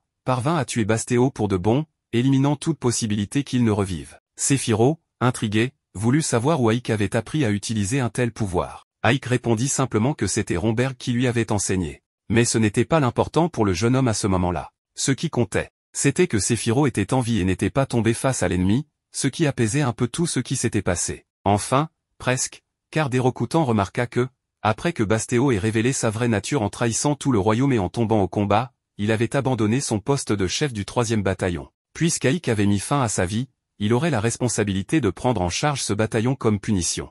Même si Aïk ne comprenait pas ce qui se passait, il ne put discuter après que le Seigneur des Ténèbres ait quitté la zone aussi vite que possible. Quand tout fut terminé, tout le groupe d'Aïk s'approcha pour se réjouir de sa victoire contre un autre chef de bataillon, chose que tout le monde ne pouvait pas accomplir. Cependant, Séphiro, après avoir vu ce qui s'était passé, ne put rester calme bien longtemps suite à la décision du Seigneur des Ténèbres. Elle voulut immédiatement faire quelque chose et alla voir Dérocoûtant pour discuter de sa décision, car Aïk était sous son commandement et c'était à elle de décider où il devait aller et ce qu'il devait faire. Mais la reine démoniaque lui rappela qui elle était. Si on parlait de rang, Séphiro se trouvait face à la reine, elle devait donc obéir à ses ordres. Malgré cela, Séphiro insista qu'elle était responsable du bien-être d'Aïk. Proche d'Aïk, la reine lui demanda ce qu'il pensait de cette situation. Dans une autre scène, Séphiro sortit du château très en colère contre le jeune homme qui avait trop parlé devant Dérocoûtant. Mais sa supérieure ne comprenait pas cette décision et voulut savoir si Aïk avait bien fait de révéler au Seigneur des Ténèbres qu'il était un humain. Même si cela ne posait peut-être pas de problème, Aïk remarqua qu'il était toujours en vie, car, lors de sa discussion avec Dérocoûtant, il commença à évoquer ses débuts dans une nouvelle ville où humains et démons cohabitaient. C'était le moyen le plus simple de réparer tous les dégâts de la région. Aujourd'hui, grâce à cette étrange décision, démons et humains s'entendaient beaucoup mieux. Il était courant de voir des ogres et des humains travailler ensemble dans les rues sans se nuire, s'entraidant même. Cela permettait aux enfants du village de grandir avec une autre vision des ogres, avec qui ils cohabitaient sans problème. Après cela, Aïk demanda la permission de parler franchement. Bien que ces mots puissent lui coûter la vie, il ne nia pas son véritable objectif dans ce monde, faire coexister humains et démons, malgré leurs différences. En montrant son vrai visage, il s'excusa auprès du roi sombre, car il souhaitait rester un peu plus avec Séphiro, qui l'avait aidé et lui avait appris beaucoup de choses depuis leur rencontre. Non content de cela, Aïk promit au roi sombre de faire d'Ivarius la première ville où humains et démons seraient reconnus par sa population mixte. Dérocoûtant, à distance, ne pouvait qu'imaginer cette idée dans sa tête. Satie et Aïk observent le paysage lointain de la ville qu'ils gouvernent le lendemain, excités et confiants que le sol et le climat de Ivarius leur permettent d'utiliser le système norique, une méthode agricole qui leur permet de cultiver divers types de nourriture sans laisser le champ en jachère. Avec cela, Satie est ravie de savoir qu'elle peut manger des navets à satiété. D'ailleurs, Aïk aimerait que tous les habitants soient très occupés à construire un endroit où les races peuvent vivre ensemble en harmonie. D'autre part, cette harmonie n'est rien de plus qu'un conte de fées sur les lignes de front de la guerre entre humains et démons, où la violence est le seul chemin qui s'ouvre devant les combattants et les victimes de cet affrontement sanglant. Loin du conflit incessant, Aïk utilise sa magie pour invoquer la pluie et révolutionner l'agriculture à Ivarius. Dans le passé, la technique la plus connue consistait à cultiver du blé puis à laisser le champ reposer, créant des pâturages pour le bétail. Maintenant, pour éviter de laisser le champ vacant trop longtemps, ils cultiveront simultanément de l'orge, du blé, du trèfle et des navets, gardant toujours le champ occupé. En utilisant cette méthode, les humains et les démons ne manqueront jamais de nourriture. Avec ces derniers mots, les citoyens de Ivarius qui suivaient la mise en œuvre de la technique ont célébré autour de leur leader, Aïk. Plus tard, Satie sert du thé au gouverneur et le félicite pour être devenu le vice-commandant. Soudain, Giron fait irruption dans le bureau du leader en panique, l'appelant par son nom. Satie corrige l'orque en disant que le leader doit être adressé par son titre, donc le subordonné s'excuse profusément pour son manque de décorum et accepte toute punition. En parlant de cela, trébuchant sur ces mots, le monstre trouve curieux qu'Aïk ait refusé la position de commandant du corps d'armée. Fatigué du bavardage aléatoire de l'assistant, le mage lui demande d'aller droit au but. Giron l'informe alors que l'Alliance des Rois a commencé à agir la nuit précédente. Le deuxième corps d'armée, qui tentait de prendre Alesté, a été détruit et personne n'a jamais imaginé qu'un bataillon aussi expérimenté et puissant puisse être vaincu de cette manière. Satie demande ce qu'est l'Alliance des Rois, alors Aïk explique qu'il s'agit d'un ancien traité humain, lorsque l'armée du Seigneur Démon devient trop forte pour qu'une seule nation puisse y faire face, tous les pays du continent s'unissent pour affronter la menace ensemble. Ce traité a eu lieu 3 fois dans le passé et à chaque fois, les démons ont été vaincus. Pour aggraver les choses, Ivarius sera probablement la prochaine cible de l'Alliance humaine car, en plus d'être une région frontalière avec des royaumes ennemis, c'est un territoire stratégique contenant Arsenam, une base très importante. Conscient de cela, Ike imagine que cette union entre les hommes peut renverser la situation en leur faveur, surtout s'ils reprennent Arsenam. Si cela se produit, l'armée des monstres sera forcée de se retirer à Dvorberg, où se trouve le château du Seigneur Démon, et sera certainement acculée. En même temps, le rêve d'Ike de créer une ville où les deux races peuvent vivre en harmonie s'effondrera. Pour éviter que cela ne se produise, le mage évalue qu'il n'y a qu'un seul moyen de surmonter ces chiffres accablants. Quelques moments plus tard, lors d'une réunion avec ses deux commandants, Fiorentina tenait une arme à feu dans ses mains après avoir découvert qu'il est impossible de produire cette arme avec l'alchimie car, avec un seul tir, l'arme se casse. Il y a donc une limite claire à ce que l'alchimie peut faire en termes de durabilité et de précision des armes. Séphiro se demande s'ils peuvent simplement détruire l'ennemi avec la magie, mais Ike craint que son supérieur ne dévaste toute la ville, il préfère donc armer la population et organiser une défense qui ne détruit pas la maison des défenseurs. À ce propos, Fiorentina suggère d'assembler les pièces métalliques et en bois une par une pour construire les fusils. Sachant que ces pièces sont petites et complexes, le démon conseille de faire appel aux nains pour fournir ce service. Séphiro considère l'idée, mais se souvient que cette race a perdu la guerre contre les humains et erre maintenant séparément dans le monde, et cette tâche nécessiterait qu'un grand nombre d'entre eux se rassemblent pour obtenir la quantité nécessaire. Ike croit que l'espoir réside dans le sauvetage du roi des nains, qui est emprisonné dans le royaume d'Isma. Le nom de ce chef suprême est Gunther. Pendant la guerre, les humains avaient dévasté les villes naines et laissé le chef de cette race à genoux devant la mort de presque tous les siens. Malgré la défaite et l'humiliation certaine, le roi des nains assure qu'il ne permettra pas aux humains d'utiliser la technologie naine pour la guerre. Cependant, les circonstances empêchent le dirigeant vaincu de faire des exigences, et à la fin, il n'a pas le choix, surtout puisque son propre fils, Batson, est retenu en otage par les humains pour obtenir ce qu'ils veulent du chef de la race ennemie. Les humains veulent que les nains utilisent leurs compétences pour Isma, car ce n'est qu'à cette condition qu'ils permettront aux vaincus de vivre. Longtemps après la reddition, Gunther a passé ses longues journées dans la cellule à se demander comment son fils et les autres allaient. Soudain, il entend plusieurs rires des gardes à l'extérieur des barreaux et en voyant ce qui se passait, les soldats semblaient envoûtés par un étrange enchantement ou ivresse, et un démon apparaît pour ouvrir la cellule du nain avec la clé. Le nain se demande pourquoi un démon l'aiderait, mais Lilith n'a pas le temps de raconter toute l'histoire, car le sauvé insiste pour entendre une justification, allant même jusqu'à l'exiger agressivement. Le démon jette sur lui le même sort qu'elle a jeté sur les gardes. Giron demande ce qui se passe et Lilith n'a pas peur de répondre qu'elle en avait assez d'entendre le barbu crier dans son oreille. Cela dit, elle part sans dire au revoir tandis que Giron finit par dire seul que ce type qu'elle a assommé est simplement le chef suprême d'une race entière. Portant le sauvé sur ses épaules, l'orque est soulagé de ne pas voir de garde dans les couloirs alors qu'il s'échappe. D'autre part, Lilith déplore de ne pas avoir quelqu'un avec qui jouer jusqu'à présent. Giron lui rappelle que les ordres sont de sauver le prisonnier sans être remarqué, mais en vérité, Lilith se soucie peu des ordres. Ignorant les paroles de l'orque, elle sent quelque chose d'étrange émanant de lui, rendant Giron inquiet et demandant quelle odeur elle a perçue. Juste pour taquiner le monstre, le démon répond que c'est l'odeur de la laideur de cochon, provoquant la colère de l'orque. Au milieu de cela, des gardes passent dans le couloir et trouvent les fugitifs, alors ils attaquent sans perdre de temps. Aussi heureuse que possible, Lilith prévoit de bien manger avec les deux jeunes hommes. Utilisant sa mystérieuse poudre magique, elle assomme les gardes tandis que Giron se souvient que l'ordre était de ne pas s'impliquer dans des combats inutiles. Apparemment, le fidèle assistant du vice-commandant ne s'est toujours pas rendu compte que la démone ne se soucie pas des ordres, ce qui a presque fait pleurer l'orque avant qu'il ne dise qu'il dira tout à leur supérieur. Pendant ce temps, un autre garde passait dans le couloir et attaqua Giron qui se défend impulsivement avec un coup de poing, faisant que la tête de l'homme frappe la porte en fer. Lilith retourne la situation en disant qu'elle va dénoncer l'orque, le faisant supplier comme un enfant effrayé par la punition. Peu de temps après, à la sortie du donjon, le duo infernal tombe sur un bataillon entier d'hommes qui, en réalisant ce qui se passe, commence à se rassembler autour des envahisseurs. Lilith ne reste pas inactive face aux circonstances et, comme elle a promis à Ike qu'elle ne tuerait personne, elle continue de vaincre ses ennemis à sa manière. Observant la situation à distance, Ike gronde en voyant sa méthode, car son ordre était de ne pas être vu, mais apparemment Lilith n'est pas très douée pour la discrétion. Au contraire, tout un régiment poursuit le duo envoyé en mission pour mettre fin à ce cirque. Le mage invoque une barrière pour séparer les hommes des monstres et s'approche de Lilith et Giron pour leur dire qu'ils ont fait du bon travail. Aussi émotionnelle que toujours, la démone remercie son maître pour son aide et offre un baiser en retour, mais Ike décline, trouvant l'offre comme prévu. Il voit alors Giron avec le nain sur ses épaules et remarque que ce n'est pas ainsi qu'un roi devrait être porté. Affolé par la réprimande, l'orque commence à faire tourner le gars pour le réveiller, mais il était dans un autre monde. Voyant Gunther éveillé le lendemain, Ike place une arme à feu dans sa main et déclare qu'il aimerait que davantage de ces armes soient produites. Gunther n'avait jamais vu quelque chose de tel, mais croit qu'il est possible d'en fabriquer davantage, bien que cela prendra probablement beaucoup de temps.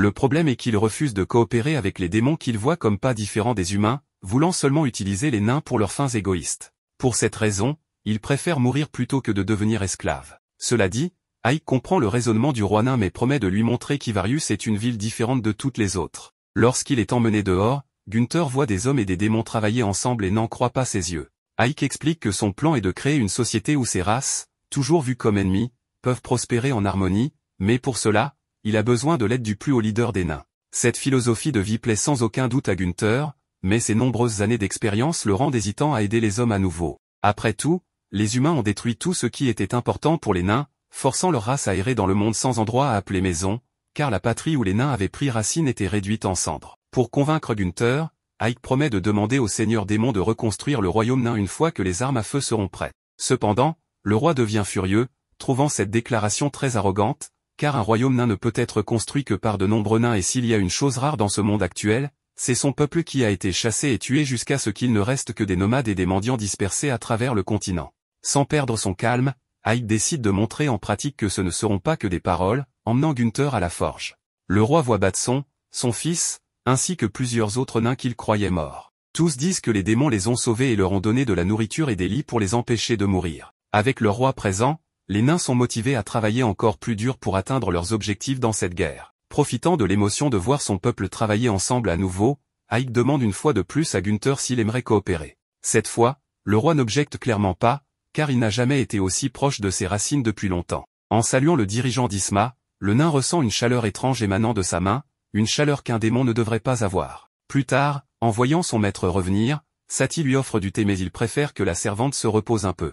Il lui conseille de prendre du temps libre pour lire quelque chose au lieu de simplement travailler, mais la fille n'a jamais appris à lire. Ému, Ike promet de lui apprendre. À ce moment, Lilith arrive en annonçant qu'elle a ramené tous les nains dispersés à travers Arsena. Cependant, en voyant les deux si proches l'un de l'autre, elle pique une crise, pensant que la servante flirte avec son maître. Sati lui lance un regard moqueur et répond qu'elle ne fait que son travail et comme Lilith n'y croit pas, les deux se disputent. Comme si cela ne suffisait pas, Giron arrive en trombe comme d'habitude. Pendant ce temps, un soldat humain informe son général que le roi nain a été sauvé par les démons et l'officier est curieux de savoir ce que les monstres prévoient de faire avec ce vieil homme. Au même moment, un autre messager revient pour rapporter qu'Isma compte environ 500 soldats pour le moment, mais les commandants de brigade devraient soutenir la ville, donc ces chiffres vont probablement augmenter. Le général demande alors combien d'hommes son subordonné a réussi à rassembler. Le chevalier répond que son armée compte 12 000 hommes. Le général sourit et annonce qu'il est temps d'agir. Un peu plus tard, nous voyons Ike et un nain au sommet d'une falaise, tandis que Giron lutte pour atteindre le sommet. Ike pourrait facilement l'aider en utilisant la magie de lévitation, mais il choisit de ne pas le faire car Giron pourrait vraiment bénéficier de cet exercice. Une fois que Giron arrive enfin au sommet de la falaise, il est épuisé et demande combien de temps il leur reste avant d'arriver, mais heureusement, il semble qu'il soit déjà arrivé à destination. Le nain lui dit de ne pas s'inquiéter car leur objectif est tout proche et qu'on peut déjà le voir. Il conduit alors Ike et Giron à une grotte pleine de nitre naturel, parfait pour fabriquer de la poudre à canon. En ville, les nains travaillent dur pour créer les armes nécessaires à l'armée d'Ike et ils en ont déjà fabriqué un certain nombre pour les tester. Juram appelle quelques gobelins et leur ordonne de tirer sur les cibles, et lorsqu'ils le font, les planches de bois se couvrent de trous. Giron est satisfait de ce résultat, il ordonne donc aux gobelins de continuer à s'entraîner avec les armes. Pendant ce temps, les troupes se rassemblent en ville et leurs chefs sont en réunion avec Ike et Séphiro pour discuter de leur plan pour la guerre. L'ogre demande à Ike comment il a réussi à reconstruire le mur de la ville si rapidement, ce qui aurait dû prendre au moins 2 fois plus de temps. Ike explique qu'il a fait travailler les humains aux côtés des démons pour accélérer le processus de reconstruction et qu'il a même payé les humains un salaire décent pour les motiver davantage que s'ils avaient été forcés de travailler. À ce moment-là, le chef gargouille traverse le toit en se plaignant que la pièce est trop petite pour qu'il puisse utiliser la porte, mais il ne peut rien y faire puisque la pièce a été construite pour des humains et non pour des démons de 10 pieds. Cela fait un moment qu'il n'a pas vu Ike, alors il le salue sous son nouveau titre de vice-commandant, bien qu'Ike ne pense pas qu'il soit nécessaire de suivre toutes les formalités. Comme tout le monde est là, Séphiro commence la réunion et informe tout le monde qu'à partir de maintenant, elle donne à Ike toute autorité sur les opérations de guerre, de sorte que tous les chefs de troupes sont désormais obligés d'obéir à tous ses ordres, car il est leur supérieur direct. Aucun d'eux n'a de plainte à ce sujet car ils respectent tous beaucoup Ike après ce qu'il a fait à Bastéo lors du duel. Ils disent tous à Ike qu'ils feront tout ce qu'il dira, mais ils doivent vraiment commencer à penser à une stratégie car ils n'ont que 2000 soldats tandis que l'ennemi en a environ 12 000. Le capitaine des loups dit à tout le monde que les troupes devraient facilement pouvoir gagner une bataille 6 contre 1, mais Ike lui rappelle que même s'il croit que son armée de loups pourrait le faire, il y a encore beaucoup de démons dans l'armée qui ne le pourraient pas. Dans ce cas, l'ogre suggère qu'ils effectuent une attaque nocturne pour surprendre l'ennemi, mais Aïk rejette également cette idée, car il sait que l'armée ennemie compte des mages parmi ses rangs, donc une simple détection pourrait ruiner leur plan. Au lieu de cela, il veut les affronter selon ses propres conditions, c'est pourquoi il déclare qu'il permettra à l'armée humaine de les attaquer ici. L'armée doit avoir une grande confiance en raison de sa grande taille, donc Aïk a l'intention de leur enlever cette confiance et de les voir s'effondrer. De cette façon, il peut mettre fin à la bataille dès que possible et avec très peu de pertes. Une fois la réunion terminée, Séphiro est occupé à nettoyer le désordre causé par le trou dans le toit et Giron aide également. En même temps, Aïk examine une carte et Séphiro lui dit que la ville est devenue si animée récemment. Elle est surprise qu'il soit si calme malgré le fait qu'ils vont partir en guerre dans quelques heures, mais Séphiro lui dit qu'elle n'a pas peur car elle sait que toutes les personnes ici feront de leur mieux pour défendre Ivarius, et bien qu'elle ne puisse pas participer au combat, elle peut encore aider en préparant la nourriture pour les soldats. Bien qu'elle ait encore quelques préoccupations concernant la préparation des repas, puisqu'elle doit préparer beaucoup de nourriture pour le grand groupe de soldats, la seule chose qu'elle sait cuisiner en grande quantité est la soupe. Elle demande à Aïk s'il a des suggestions pour elle, alors Aïk se lève et commence à chercher dans sa collection de livres. Cependant, elle lui dit qu'il n'a pas besoin d'aller aussi loin pour lui donner une réponse.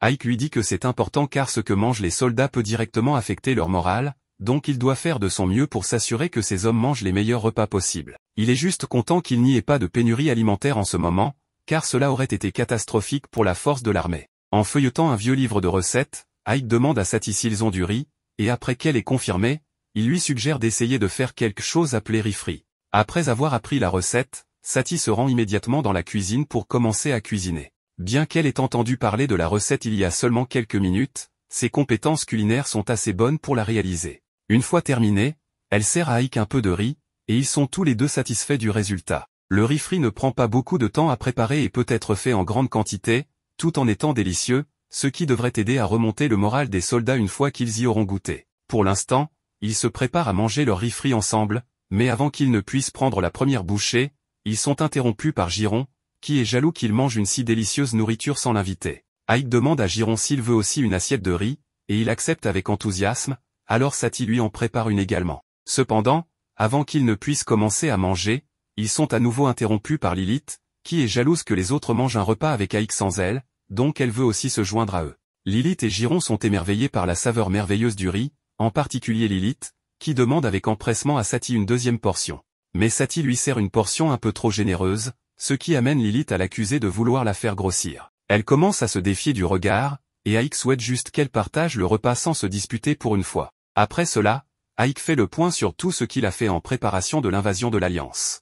Il a entièrement réparé les murs de la ville, rassemblé une grande armée pour combattre, et les a tous équipés de fusils pour assurer leur victoire. La prochaine étape de son plan est d'appliquer sa stratégie. Au même moment, un ogre chargé de la surveillance remarque l'approche de l'armée de l'Alliance, alors il sonne l'alarme et informe tout le monde qu'il est temps de se préparer à la guerre. Giron arrive en courant pour informer Aïk qu'il est temps pour l'armée de commencer l'attaque, alors Aïk sort et se tient devant l'Alliance avec ses troupes. Il leur dit que si l'Alliance parvient à passer, elle attaquera Arsenam, ce qui serait dévastateur pour l'armée des démons. Il dit donc qu'ils doivent protéger Ivarius à tout prix. Tout le monde est d'accord et commence à applaudir, mais en même temps, le commandant de l'armée humaine dit qu'il est déçu parce que les démons sont beaucoup moins nombreux qu'il ne l'avait imaginé. Il s'est donné beaucoup de mal pour engager les meilleurs soldats du pays, mais il semble qu'il s'est inquiété pour rien, et il pense que son armée est peut-être un peu trop puissante pour cette bataille. En fait, il ne considère plus cela comme une guerre, mais plutôt comme une extermination, alors il ordonne à ses hommes de charger et de s'assurer que chaque monstre immonde meurt. Mais alors que l'armée humaine avance et commence à utiliser son artillerie lourde,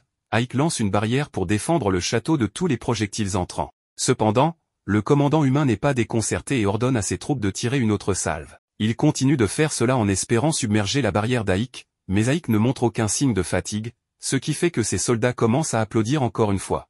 Aïk s'attendait à ce qu'ils commencent l'attaque de cette manière, mais il essaie actuellement d'anticiper leur prochain mouvement. Le commandant humain voit que la barrière bloque toutes leurs attaques, mais il semble avoir un plan en tête, alors il ordonne à ses soldats de tirer une autre salve. Lilith et Giron se moquent de l'armée humaine pour tirer sans cesse sur la barrière d'Aïk, même si c'est inutile. Mais cette fois, il semble que les humains aient pris en compte la barrière d'Aïk, car ils ont fait appel à leurs magiciens pour la perturber. Cela rend la barrière d'Aïk instable et permet aux projectiles d'atteindre leur cible. Avec la barrière désormais abattue, le commandant humain ordonne à sa première escouade de soldats de commencer l'attaque. Cependant, alors que les soldats chargent vers les murs, ils sont arrêtés net lorsqu'ils voient un titan émerger de derrière les murs et commencer à leur lancer des pierres. Les soldats voient certains de leurs camarades se faire écraser par les pierres, ils commencent à envisager de fuir. Mais lorsque d'autres soldats commencent à tirer des flèches sur eux, ils utilisent tout leur bouclier pour se défendre et réalisent qu'ils peuvent également tirer sur le géant. Avant que celui-ci ne puisse lancer une autre pierre, ils lui tirent plusieurs flèches dans la poitrine et le renversent. Ils continuent à tirer des flèches sur les personnes sur le mur, forçant Giron et les autres à se mettre à l'abri. Ike dresse une autre barrière pour arrêter les flèches, mais les soldats sont déjà trop proches et commencent à accrocher des échelles au mur pour grimper. Les soldats d'Ike ne vont évidemment pas les laisser grimper sans réagir, ils commencent donc à tirer des flèches et à jeter des pierres pour tenter de repousser les humains. Cependant, les humains ont l'avantage du nombre, donc s'ils continuent à grimper, tôt ou tard, l'un d'entre eux atteindra le sommet. Mais aucun d'entre eux ne réussira pour le moment. Alors que la bataille fait rage, le vice-commandant des humains remarque que les démons sont beaucoup plus résilients qu'ils ne le pensaient, mais en continuant à attaquer ainsi, ils finiront par submerger les démons. Cependant, en voyant ces hommes mourir au combat, le commandant humain ne pense qu'à ce qu'il va manger pour le dîner ce soir. Il veut en finir le plus vite possible pour pouvoir se détendre, il décide donc de tirer une autre catapulte sur le mur, même si beaucoup de ces hommes se trouvent directement sur la trajectoire. Le vice-commandant essaie de lui faire remarquer qu'une telle action mettrait en danger la vie de ces hommes, mais le commandant s'en moque et ordonne quand même de tirer les catapultes. Ike voit les projectiles arriver, il essaie de dresser une barrière, mais celle-ci est de nouveau perturbée. Il dit alors à tout le monde de se préparer à l'impact. Tous courent se mettre à l'abri lorsque la salle frappe les murs de plein fouet, causant de lourds dégâts à la structure du mur et de nombreuses victimes des deux côtés, aussi bien chez les démons que chez les humains. Giron réussit à s'en sortir vivant et Lilith est absolument écœurée que le commandant humain soit prêt à tuer ses propres hommes juste pour pouvoir percer le mur. Ike est à la fois attristé et en colère par le mépris total du commandant humain pour la vie humaine. Le commandant sourit avec arrogance, montrant qu'il prend plaisir à la situation et, sans une seconde de réflexion ou un soupçon de remords, il ordonne à la deuxième escouade de soldats d'attaquer par le trou dans le mur.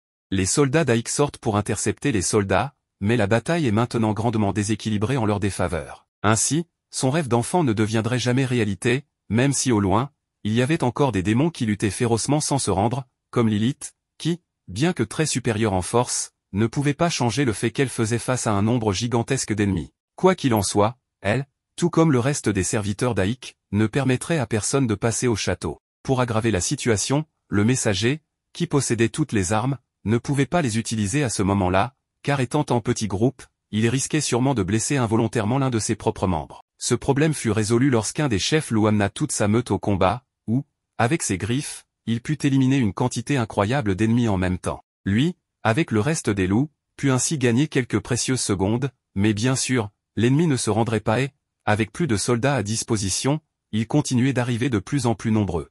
Cependant, il ne faut pas oublier que ceux-ci étaient bien loin des ogres, ce qui permit à ces derniers de commencer à tirer sur tous les ennemis devant eux, blessant un grand nombre d'entre eux. Bien que ces armes ne disposaient que d'une balle par tir, car elles se rechargeaient à l'ancienne, il y avait 2, voire 3 pelotons dans la même rangée, de sorte que ce problème n'était pas majeur. Cela permit au château de gagner encore plus de temps, car les balles étaient extrêmement efficaces contre l'ennemi.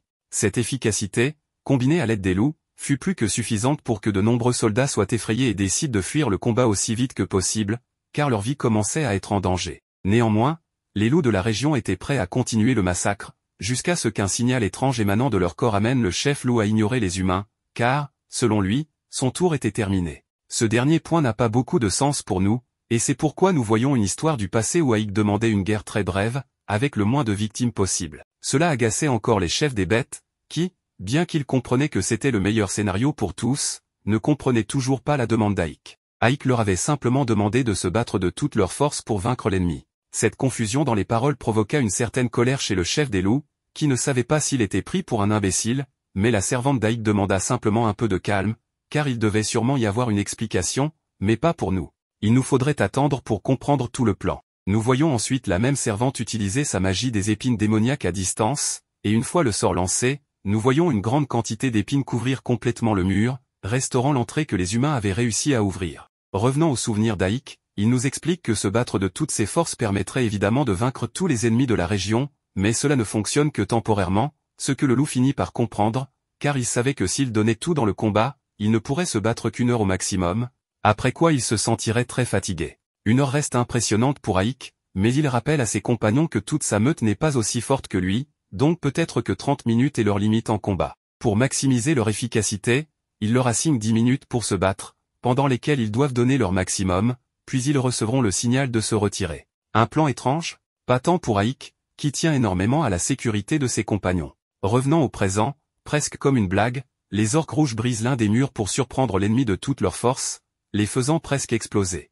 Cela irrite légèrement celle qui vient de sceller les murs, mais elle se rappelle qu'Aïk lui a demandé de rester calme, car tout le monde ne suivra pas le plan à 100%. De même, l'ogre ordonne à tous ses hommes d'écraser tous les humains devant eux, ce qui signifie que le plan d'Aïk ne sera pas totalement respecté. Néanmoins, cela force tous les humains de la zone à reculer de peur, car ils vont être écrasés par de très grands ennemis. Ce moment est prédit par Aïk, qui sait qu'après le retrait des loups, ce sera au tour des ogres. Bien que cela agace un peu le chef des loups, Beyo, le chef des ogres demande simplement du calme, car il commence à comprendre que le plan consiste à alterner les guerriers pour ne jamais avoir de forces épuisées. Après tout, tant qu'il se repose, rien de grave ne peut arriver, ce qui calme le chef des loups, Beyo. Revenant au présent, les ogres trouvent cela très facile et attendent simplement la prochaine étape du plan.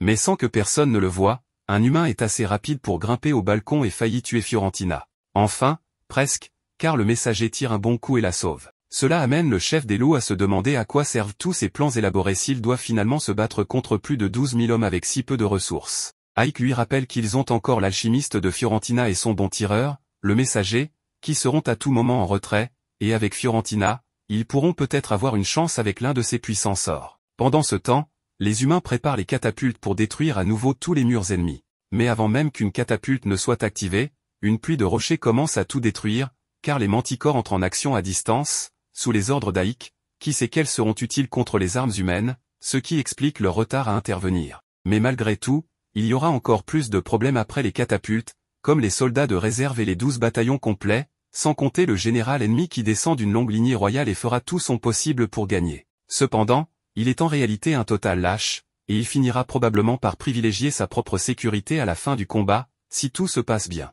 Fiorentina comprend où Aïk veut en venir, il veut en finir avec le général lui-même. Mais d'abord, il faudra se frayer un chemin jusqu'à lui pour ensuite le capturer. Une fois cela fait, tout sera terminé, car Aïk s'occupera personnellement de lui. Avec ce plan en tête et le soutien des bêtes et des serviteurs, nous voyons comment Aïk prévoit de gagner la bataille. Dans le présent, il commence peu à peu à prendre l'avantage grâce aux manticores, qui détruisent toutes les catapultes en un instant. Cependant, pour Fiorentina, il reste un petit détail, Séphiro. Elle se demande ce qui va se passer avec elle et Aïk. Bien sûr, Aïk a un plan pour elle, mais ce n'est pas qu'un simple plan, c'est la partie la plus importante de tout cela. Elle entrera en scène au moment le plus juste. Bien que Séphiro n'apprécie pas de devoir se retirer à l'arrière-garde ennemie, elle sait que c'est la meilleure chose à faire, surtout qu'un des aventuriers semble avoir du potentiel, et elle ne finira peut-être pas par s'ennuyer autant que prévu. Pendant ce temps, au château, la bataille continue sans relâche, ce qui inquiète les autres soldats, car leur capitaine leur a dit qu'ils perdraient au maximum 10% de leurs troupes. C'est pourquoi l'un d'entre eux va parler à son capitaine pour lui raconter ce qui se passe, car les unités 1, 2 et 3 ont été complètement éliminées. Le général, visiblement irrité, et le sous-capitaine commencent à craindre pour la sécurité du général, demandant de revenir, car ce territoire n'est pas sûr pour lui. Cependant, le général, fatigué d'être humilié, ordonne une attaque encore plus massive et sans aucune pitié pour gagner. S'il le faut, il envoie 20 soldats pour éliminer un seul ennemi, et ainsi de suite jusqu'à conquérir tous les démons si nécessaire. Après tout, que penseraient les autres de lui s'il ne peut pas vaincre les ennemis d'un si petit château?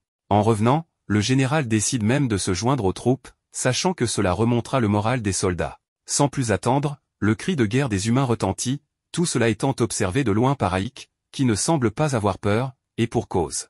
Avec sa puissante magie, il fait trembler la terre jusqu'à ce qu'elle se fissure et engloutisse une bonne partie des soldats. Cela n'aurait pas été possible sans son autre plan secret, qui consiste à piéger les mages ennemis au milieu des distractions, les empêchant ainsi de perturber à nouveau avec leur magie. Le commandant humain se retrouve à terre, le séisme ayant été si violent que son cheval s'est enfui. Aïk se tient alors devant lui, rappelant comment ces hommes sont morts en défendant leur foyer, et qu'il y aura un prix à payer pour cet affront. Et quel meilleur moyen de le faire qu'en prenant sa vie, ce qui mettrait fin à la guerre, car les soldats restants n'auront d'autre choix que de fuir, leur vie en dépendant, blâmant le général pour s'être laissé capturer par l'ennemi. Bien que cela aurait été facile pour Aïk, une part d'humanité subsiste en lui, alors il offre au commandant une chance de s'en aller à condition qu'il retire toutes ses troupes pour se sauver. Néanmoins, le commandant doute des paroles d'Aïk, jurant que même s'il meurt, ces hommes continueront de se battre, car personne ne leur donnera l'ordre d'arrêter.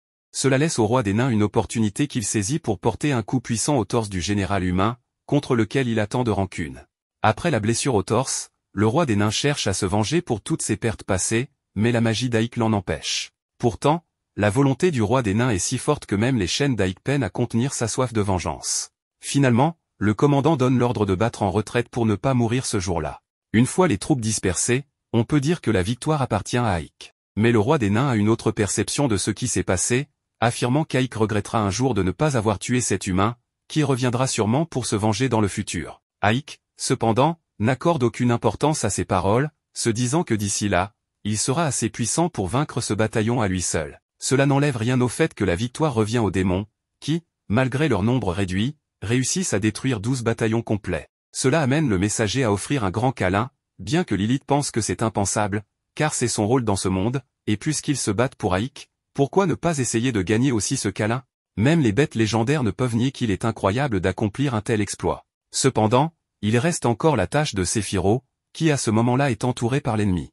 Un homme à cheval demande à ce qu'on la laisse tranquille, car il veut être celui qui affrontera la puissante mage. Mais au même moment, il entend toutes ses troupes commencer à fuir à cause de la retraite, ce qui, selon Séphiro, est une véritable honte, car ils ne pourront plus se battre, laissant ce commandant pour une autre fois. Néanmoins, Séphiro n'arrive pas à croire que le plan d'Aïk a fonctionné, se demandant s'il est peut-être le meilleur capitaine de tout le royaume sombre. Pourtant, il reste un problème, Aïk n'est pas un démon, et peut-être que le plus puissant mage de l'armée du Seigneur des Ténèbres est en réalité un humain. Un jour après la bataille intense, Séphiro félicite Aïk pour sa victoire, mais comme toujours, le vice-commandant attribue le mérite à tout son bataillon. Il reçoit ensuite la mission de se rendre à Xénovia, car il est probable que les humains lancent une attaque totale contre les démons à tout moment, surtout après qu'Aïk ait vaincu l'Alliance des Rois. Séphiro exprime ses inquiétudes concernant le manque de provisions pour l'armée, malgré l'augmentation des récoltes d'Ivarius, et demande à Aïk de négocier un accord commercial avec le chef de Xénovia, une ville commerciale du sud. Bien qu'Aïk hésite, se demandant si les humains seraient prêts à commercer avec les démons, Séphiro insiste pour qu'il y aille à sa place. Elle lui assure qu'elle s'occupera de la reconstruction d'Ivarius en son absence. De retour dans la ville, Aïk est approché par ses fidèles compagnons, Giron et Lilith. Giron promet d'accompagner Aïk pour le protéger, mais Lilith, rappelant que c'est son devoir de protéger le commandant, intervient, ce qui mène à une dispute entre eux.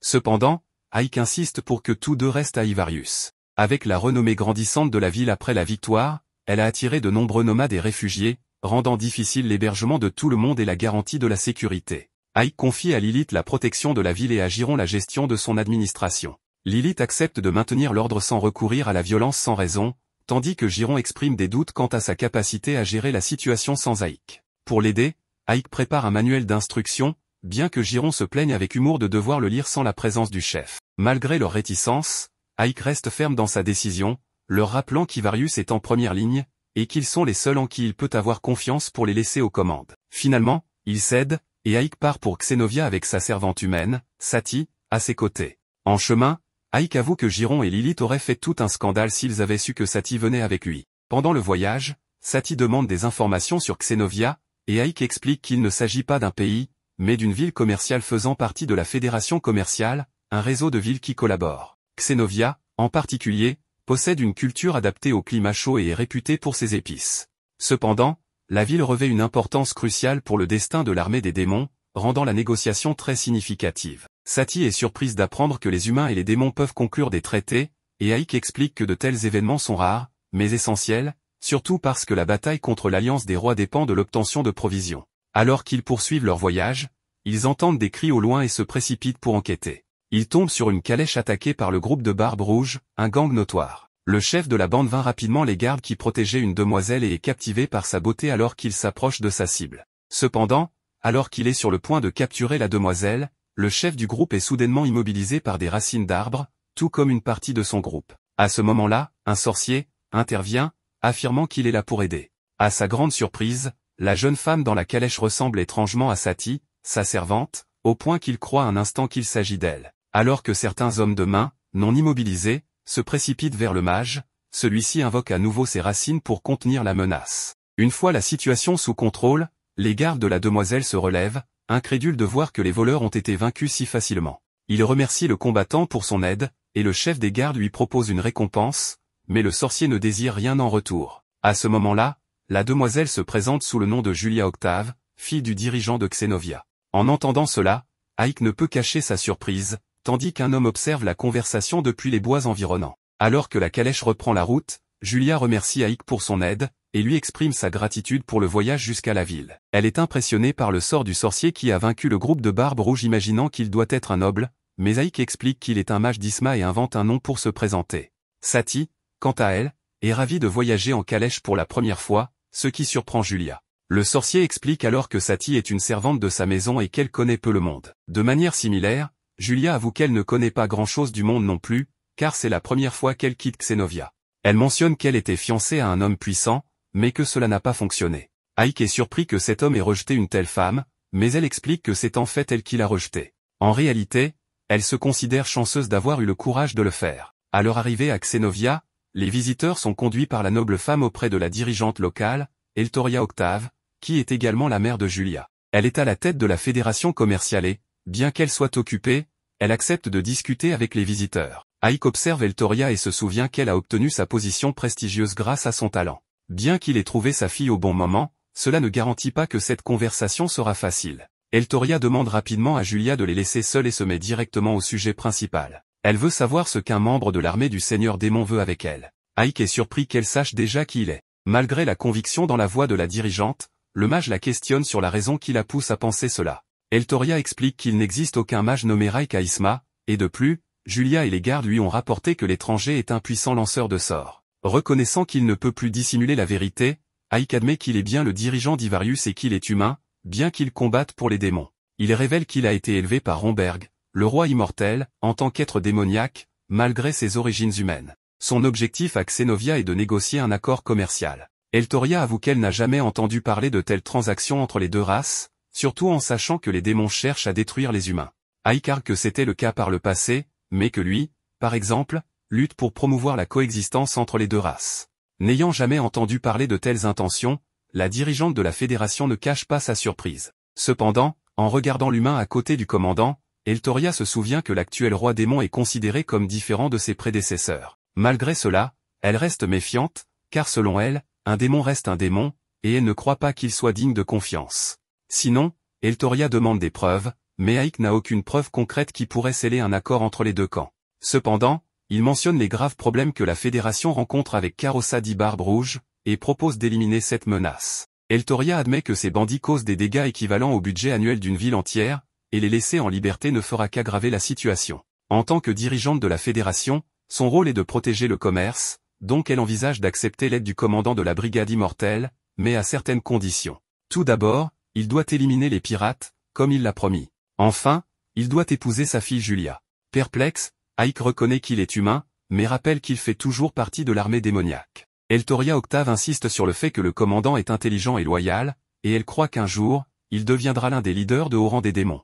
En tant que représentante suprême de la fédération commerciale, il serait avantageux pour elle de tisser des liens avec un chef militaire de ce calibre. Soudain, un soldat apparaît, les alertant que les pirates attaquent le port. Les envahisseurs ont accosté leur navire et se préparent à piller les biens de la ville, capturer les femmes, et tuer tous les hommes. Des boulets de canon sont tirés sur les structures, les réduisant en décombres. Devant le chef des voleurs, connu sous le nom de Karossa, les pirates reçoivent l'ordre d'écraser quiconque n'obéit pas. Observant l'attaque depuis sa fenêtre, Eltoria exige une réponse rapide d'Aïk. Peu après, il se rend au port avec Sati, et sauve l'un des soldats de Xenovia des décombres. L'homme explique que les pirates étaient après la cargaison d'un des navires qui devait partir aujourd'hui. Bien que la cible ne soit qu'un seul vaisseau, le garde prévient Aïk de ne pas sous-estimer les pirates, car leur chef Koza est un puissant mage, capable de lancer les attaques les plus inattendues. D'autant plus que Xenovia n'a jamais découvert leur repère. Face à cela, Aïk suggère d'attendre la prochaine attaque avant de planifier une contre-attaque, afin de mieux préparer les défenses.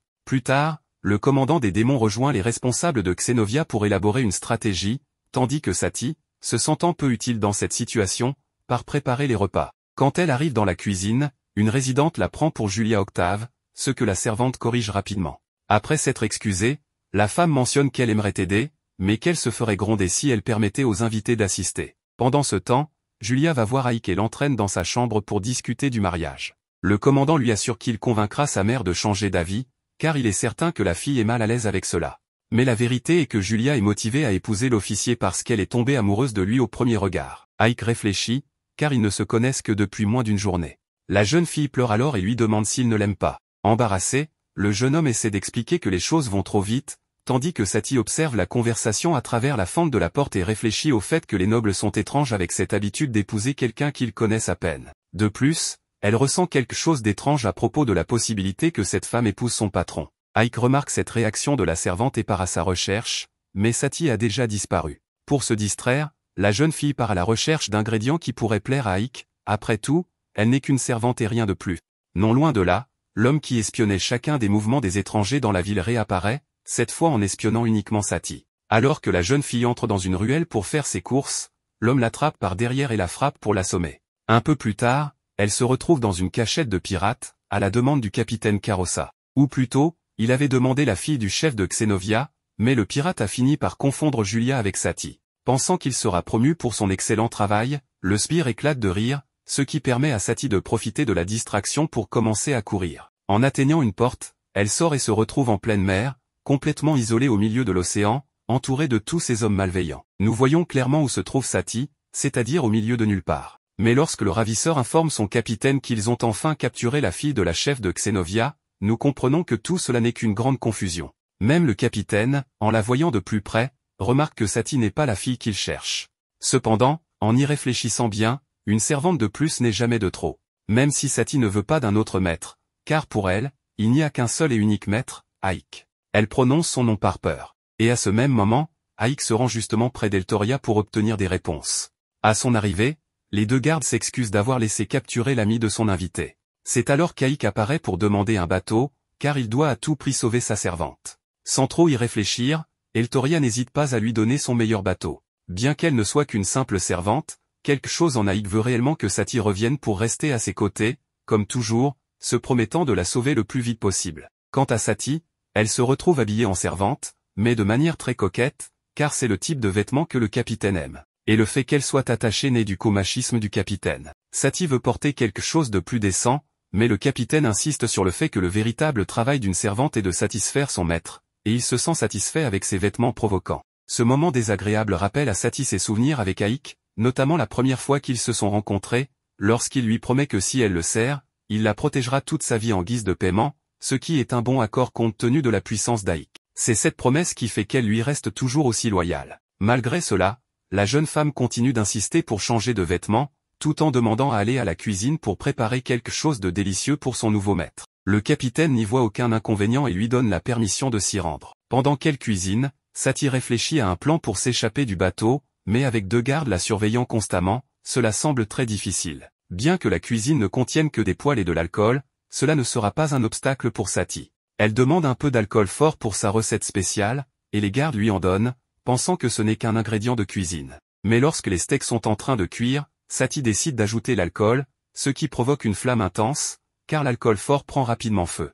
Les gardes tentent d'éteindre le feu au plus vite, mais la maladresse de Sati fait en sorte qu'un des gardes prend feu, lui offrant ainsi quelques précieuses secondes pour s'échapper. Les gardes, presque grillés, constatent que la servante a pris la fuite. De son côté, Sati court et tombe sur d'autres pirates. Elle se cache, priant pour qu'ils ne voient pas ses pieds, et, heureusement, personne ne la remarque. En cherchant un meilleur endroit pour se cacher, elle se retrouve dans la zone des trésors. Elle se souvient que ce trésor appartient à la ville et qu'il serait préférable de le restituer à ses propriétaires, mais étant en haute mer, cela semble très compliqué. Bien qu'ayant une bougie à proximité et se rappelant d'un citoyen qui nous racontait que leur plus gros problème pour se défendre des pirates était que ces derniers attaquaient par surprise et qu'ils n'avaient aucun moyen de prévoir quand cela se produirait, Sati a l'idée de l'utiliser avec le navire, qui, curieusement, est en bois, ce qui produirait une fumée très épaisse. Pendant ce temps, le capitaine du navire continue à chercher des tenues de plus en plus provocantes pour sa nouvelle servante. À ce moment-là, l'un de ses serviteurs arrive pour lui annoncer que le navire est complètement en flammes, ce qui s'avère plus que vrai, car il brûle intensément, grâce à Sati qui s'est cachée dans un tonneau tout en priant pour que son maître puisse voir le grand signal qu'elle a fait en mettant le feu à tout le navire. Ce signal est visible de loin, mais la question est de savoir si quelqu'un le verra, car sinon, Sati sera gravement punie pour avoir incendié le navire. Cela provoque un grand moment de peur pour la jeune femme lorsqu'elle entend qu'on la cherche, et encore plus lorsque finalement ils ouvrent le tonneau où elle se trouve cachée. Son moment de punition arrive avec un bon coup de pied. Malgré cela, Sati fait de son mieux pour se défendre et gagner du temps en fuyant les pirates, mais sa malchance fait qu'un sort l'arrête en plein mouvement, un sort lancé par le capitaine, qui maîtrise également la magie. Bien qu'il semble que la vie de Sati soit en danger, le capitaine déclare qu'il ne la tuera pas, préférant qu'elle subisse la même souffrance qu'il a endurée en voyant son navire brûler. Il décide que Sati paiera pour avoir incendié le navire en lui coupant la jambe. Alors que le pirate s'approche avec une grande hache pour couper sa jambe, un puissant sort devant envoie l'homme voler jusqu'aux voiles avant de le laisser tomber violemment dans les flammes. Une figure commence à apparaître, c'est Aïk, qui arrive pour tenir sa promesse envers Sati, celle de ne jamais la laisser être touchée. Bien que le capitaine du navire ait ordonné à tous ses hommes de tuer Aïk, celui-ci utilise rapidement sa baguette magique pour invoquer de puissants éclairs du ciel qui frappent les pirates, tandis que des boucliers repoussent leurs attaques avec force. Des vents puissants lancent le reste des pirates à la mer avec une facilité déconcertante. Tout cela semble trop facile pour notre protagoniste, qui, inquiet pour Sati, veut savoir si elle a été blessée en son absence. Mais Sati reste sans mots, impressionné que quelqu'un d'aussi puissant ait tenu sa promesse envers une personne aussi faible qu'elle, car elle se souvient encore du passé où elle était une esclave, quelqu'un d'inutile et facilement remplaçable. Pour Aïk, cependant, elle est bien plus que cela, et il jure qu'il ne se débarrassera jamais d'elle. Il la remercie également pour le signal de fumée, qui a été si fort et si grand qu'il l'a remarqué même à des kilomètres de distance. Malgré tout, le capitaine du navire est encore debout et commence à lancer un puissant sortilège. Bien qu'il ne touche pas Aïk, le sort est assez fort, et comme cela ne fonctionne pas, le capitaine lance ensuite un sort d'eau de mer. Ce sort est si puissant qu'Aïk doit fuir, et même avec son bouclier magique, le sort est trop fort, donc fuir reste sa seule option. Avec Sati à proximité, le capitaine ne se soucie plus de détruire tout autour de lui, tant qu'il parvient à éliminer Aïk, allant jusqu'à presque couper son propre navire avec ses sorts marins. Cependant, éliminer l'intrus est considéré comme une victoire pour le capitaine, jusqu'à ce qu'il voit Aïk ressurgir de la mer avec Sati. La différence de pouvoir est alors plus que flagrante, avec Aïk flottant et absorbant le mana de l'eau, jusqu'à faire exploser toute la zone avec une attaque d'aussi puissante qu'elle détruit tout ce qui l'entoure et provoque même une pluie qui atteint le navire de la ville, situé à des kilomètres de là. Avec le capitaine qui leur a causé tant de problèmes capturé et Sati sauvé, l'accord d'Aïk avec la ville est complété cette même nuit. Le lendemain matin, tous les pirates sont emprisonnés, et tout le monde se dirige vers Eltoria pour terminer leur mission. Aïk prend également la peine de récupérer leur volet à la ville grâce à sa magie, et aussi grâce à Sati, qui lui a indiqué que l'or se trouvait dans le navire détruit. Plusieurs heures plus tard, en arrivant à Eltoria, celle-ci est impressionnée de voir que le jeune homme a complété sa part du marché en un temps record. Cependant, elle se demande pourquoi il ne s'est pas débarrassé du capitaine quand il en avait l'occasion. Ce n'est cependant pas le style d'Aïk, ce qui surprend vraiment Eltoria, car entendre de telles paroles de la part d'un membre de l'armée sombre ressemble presque à une mauvaise blague. Mais au final, un accord est un accord, et c'est maintenant à son tour de tenir sa promesse en concluant l'accord commercial avec Aïk. Cependant, il ne faut pas oublier qu'il est un démon, et si cela venait à être découvert, cela pourrait poser de sérieux problèmes. Ainsi, cet accord doit rester secret, ce qu'Aïk accepte sans problème. Avant de partir, Eltoria lui rappelle la dernière partie de leur accord personnel, qui concerne sa fille. Pendant ce temps, nous voyons le royaume d'Aïk et toutes ses forces, extrêmement épuisées malgré la guerre en cours. Même lorsque Séphiro demande combien de temps il leur reste avant de manquer de nourriture, les servantes se lamentent, car elles ne survivront que 3 jours de plus au maximum. Les rations sont déjà au plus bas, donc, sans autre option, Séphiro décide de lancer une attaque sur la ville la plus proche, ne voulant pas mourir de faim. Bien que les servantes souhaitent attendre Aïk, le problème est urgent, donc l'idée d'attaque de Séphiro ne semble pas mauvaise, et malgré son faible niveau d'énergie, il promet de donner tout ce qu'il a contre l'humanité pour survivre. Pendant ce temps, Aïk, habillé de blanc, attend la nuit pour obtenir des ressources pour son peuple. Une Sati bien habillée apparaît pour lui dire combien il est beau dans sa tenue de cérémonie. Malgré tout, le jeune homme demande à Sati si elle ne préfère pas se reposer après tout ce qu'elle a vécu, mais même elle sait qu'il serait insensé de manquer une fête en son honneur pour avoir vaincu les pirates. Bien qu'elle soit élégamment habillée, elle ne sait pas quoi faire avec de tels vêtements, car elle n'y est pas habituée. Parallèlement, Julia apparaît pour enlacer son fiancé, qu'il a laissé seul récemment, ce qui l'a rendu triste. Bien que cela agace Aïk, il sait qu'il doit tenir sa promesse à la mère de Julia, donc Sati vient le sauver en mentionnant que tout le monde les regarde, ce qui calme la jeune fille. Quand Julia observe la relation entre Aïk et sa servante, elle comprend quelque chose d'important cette nuit-là. Pendant ce temps, la fête continue, et les invités de la plus haute société ne cessent de parler d'Aïk, car il semble être quelqu'un de très ordinaire, au point qu'ils ne peuvent pas croire que Julia soit tombée amoureuse de lui. La jeune fille intervient immédiatement, demandant à Aïk de ne pas prêter attention à de telles paroles, car pour elle, il est l'homme le plus beau du monde. À leur arrivée chez Eltoria, celle-ci ne tarde pas à mentionner que sa fille a un excellent goût pour choisir ses hommes, ce qui fait que notre protagoniste reçoit la bénédiction d'Eltoria pour sa relation avec Julia. Cependant, Aïk ne comprend pas très bien cette dernière partie, et la mère de Julia lui rappelle que leur accord doit être respecté à la lettre, ce qui signifie qu'il doit maintenant s'occuper de sa fille en tant qu'époux. À distance, cela fait mal à Satie. À ce moment-là, un présentateur annonce le début de la cérémonie de fiançailles entre Julia et Aïk. Ainsi, en plus d'une fête, c'est aussi un piège pour attraper un mari. Avant qu'Aïk ne puisse objecter, on lui rappelle que s'il refuse, leur accord sera annulé immédiatement. À cet instant, au loin, une lumière puissante apparaît, attaquant le château où se déroule la cérémonie. Avant de comprendre ce qui se passe, une épaisse brume envahit tout l'endroit, œuvre du seigneur démoniaque d'Hérokutan, qui informe son meilleur soldat qu'il doit revenir immédiatement, car Séphiro est sur le point de succomber face à l'ennemi. Le plan de Séphiro d'attaquer a été interrompu par une attaque surprise de l'humanité. Incapable d'arrêter l'assaut des catapultes, il n'a fallu que peu de temps avant que les ennemis n'entrent dans le château, où ils ont massacré tous les ogres et laissé Séphiro sans aucune protection.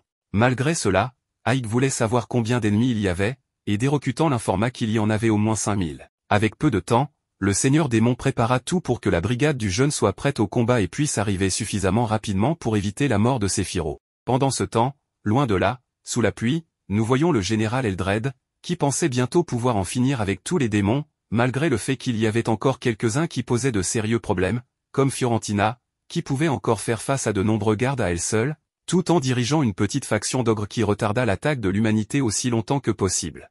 Mais comme les nombres étaient tout simplement trop différents, ils finirent par être blessés par des flèches. À ce moment-là, la démone en profita pour foncer directement sur les soldats et en tuer un grand nombre. À cet instant, un éclair frappa son arme. Ce qui semblait être une malchance gigantesque s'avéra mal intentionné, car l'un des mages de la brigade était là pour protéger tous les soldats à distance, et avec elle vaincue, seul Séphiro restait debout. Voyant le grand nombre d'ennemis devant elle, et avec seulement quelques soldats à ses côtés, elle restait ferme malgré la situation. De retour dans la chambre d'Aïk, il fut téléporté avec Satie grâce à la magie du jeune homme. Mais lorsque la fille demanda pourquoi il n'avait pas voyagé à Xénovia dès le début avec cette magie, Aïk révéla que cela ne fonctionnait que pour les endroits où il était déjà allé. De toute façon, Satie était quelque peu heureux que le mariage ait été repoussé un peu plus longtemps que prévu, mais ce n'était pas le moment de penser à cela, car le messager d'Aïk apparut pour raconter les grands problèmes qu'ils avaient, car l'Alliance des Rois avait lancé une attaque massive qui avait laissé tout le royaume en ruine. Et quand Aïk alla voir depuis sa terrasse, il remarqua que c'était plus que vrai. Pourtant, il ne comprenait pas pourquoi, s'ils étaient arrivés jusqu'à son château, il n'y avait aucun ennemi dans la zone. Le messager lui raconta également que celui qui l'avait sauvé était une fille inconnue, et qu'il savait seulement qu'elle était très jeune et encore plus puissante, car elle avait à elle seule vaincu absolument tous les ennemis, ce qui laissa Aïk se demander qui cela pouvait être. Mais le temps était précieux, c'est pourquoi il demanda à Giron de lui dire combien de soldats il avait disponibles pour combattre, car il devait aller au plus vite aider le reste du bataillon de Séphiro, qui était en difficulté. Le messager lui annonça malheureusement qu'il n'avait plus que 500 soldats,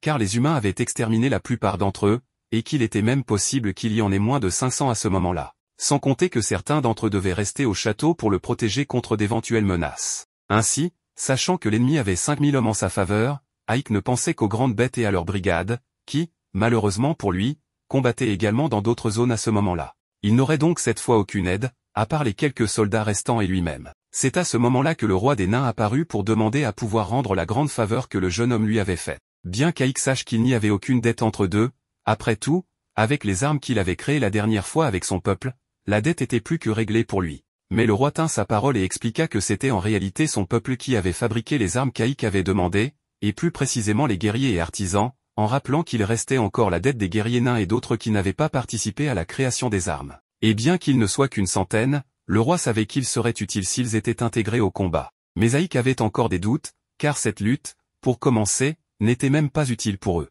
Cependant, le roi connaissait bien Aïk et lui expliqua que si l'armée du seigneur démon gagnait, il pourrait peut-être unifier le monde, et qu'avec la demande d'avoir un pays de nains en paix, ils prêtèrent leur force. Cela scella l'accord entre les deux, et à ce moment-là, plus d'humains voulurent se joindre au combat aux côtés des nains, car ils ne savaient pas combien de temps durerait la guerre et étaient prêts à donner leur vie pour protéger la maison qu'Aïk avait créée. Cela fut accepté par Aïk, d'autant plus que les humains avaient encore plus de raisons de vouloir qu'un démon gagne. Après tout, leur dernier gouvernant leur imposait des impôts exagérés tout le temps, au point que le désespoir était leur pain quotidien. Cela était vrai jusqu'à ce qu'Aïk prenne la ville. Sous son gouvernement, ils purent vivre mieux que jamais. De plus, lors de la dernière attaque, de nombreux soldats s'étaient sacrifiés pour les sauver, si bien que pour les humains, si un démon n'était jamais apparu, ils auraient été des pauvres affamés ou, très probablement, des bandits volants pour survivre. Cela représentait plus qu'une manière de rendre l'appareil à Aïk. Bien que Giron ait ses raisons de ne pas vouloir l'aide des humains, lorsque Lilith apparut, elle le remit à sa place, ainsi que Satie, car il n'était personne pour dire au grand général Aïk quoi faire. Après cela, Ike montra sa gratitude pour l'aide et planifia de diviser les humains en deux groupes, l'un qui irait avec eux à Alesté pour sauver Sephiroth, tandis que l'autre resterait pour protéger Yala de toute menace. De plus, ceux qui restaient devraient se retirer immédiatement s'ils devaient affronter une défaite écrasante lorsque l'Alliance des Rois apparaîtrait, car ils étaient humains, et l'histoire selon laquelle ils n'obéissaient que par peur leur permettrait sûrement de sauver leur vie. Après cela, l'aube arriva, et Ike, prêt pour le combat, commença à penser qu'ils auraient 4 jours de voyage vers l'Est, où, avec leurs nouveaux membres, ils auraient peut-être une chance de gagner. Mais les chiffres restaient encore trop inégaux, si bien que le jeune homme savait qu'il devait utiliser ces jours pour réfléchir à un plan qui leur donnerait la victoire. En outre, Sephiroth devait faire de son mieux pour survivre tout ce temps. À ce moment-là, elle utilisait sa magie pour gagner du terrain tout en dirigeant toutes ses forces et les ogres pour avancer. Après tout, elle avait dû séparer les ogres, car s'ils restaient tous ensemble, ils seraient simplement entourés et anéantis par la différence de nombre. Pour cette raison, peut-être qu'une pluie de météorites serait la meilleure option pour Sephiroth. Cependant, l'utiliser serait évidemment mauvais pour le reste de ses forces, qui seraient affectées par l'impact. La mage pensa donc à s'éloigner de la zone et à viser les soldats les plus éloignés pour attaquer avec un tel sort.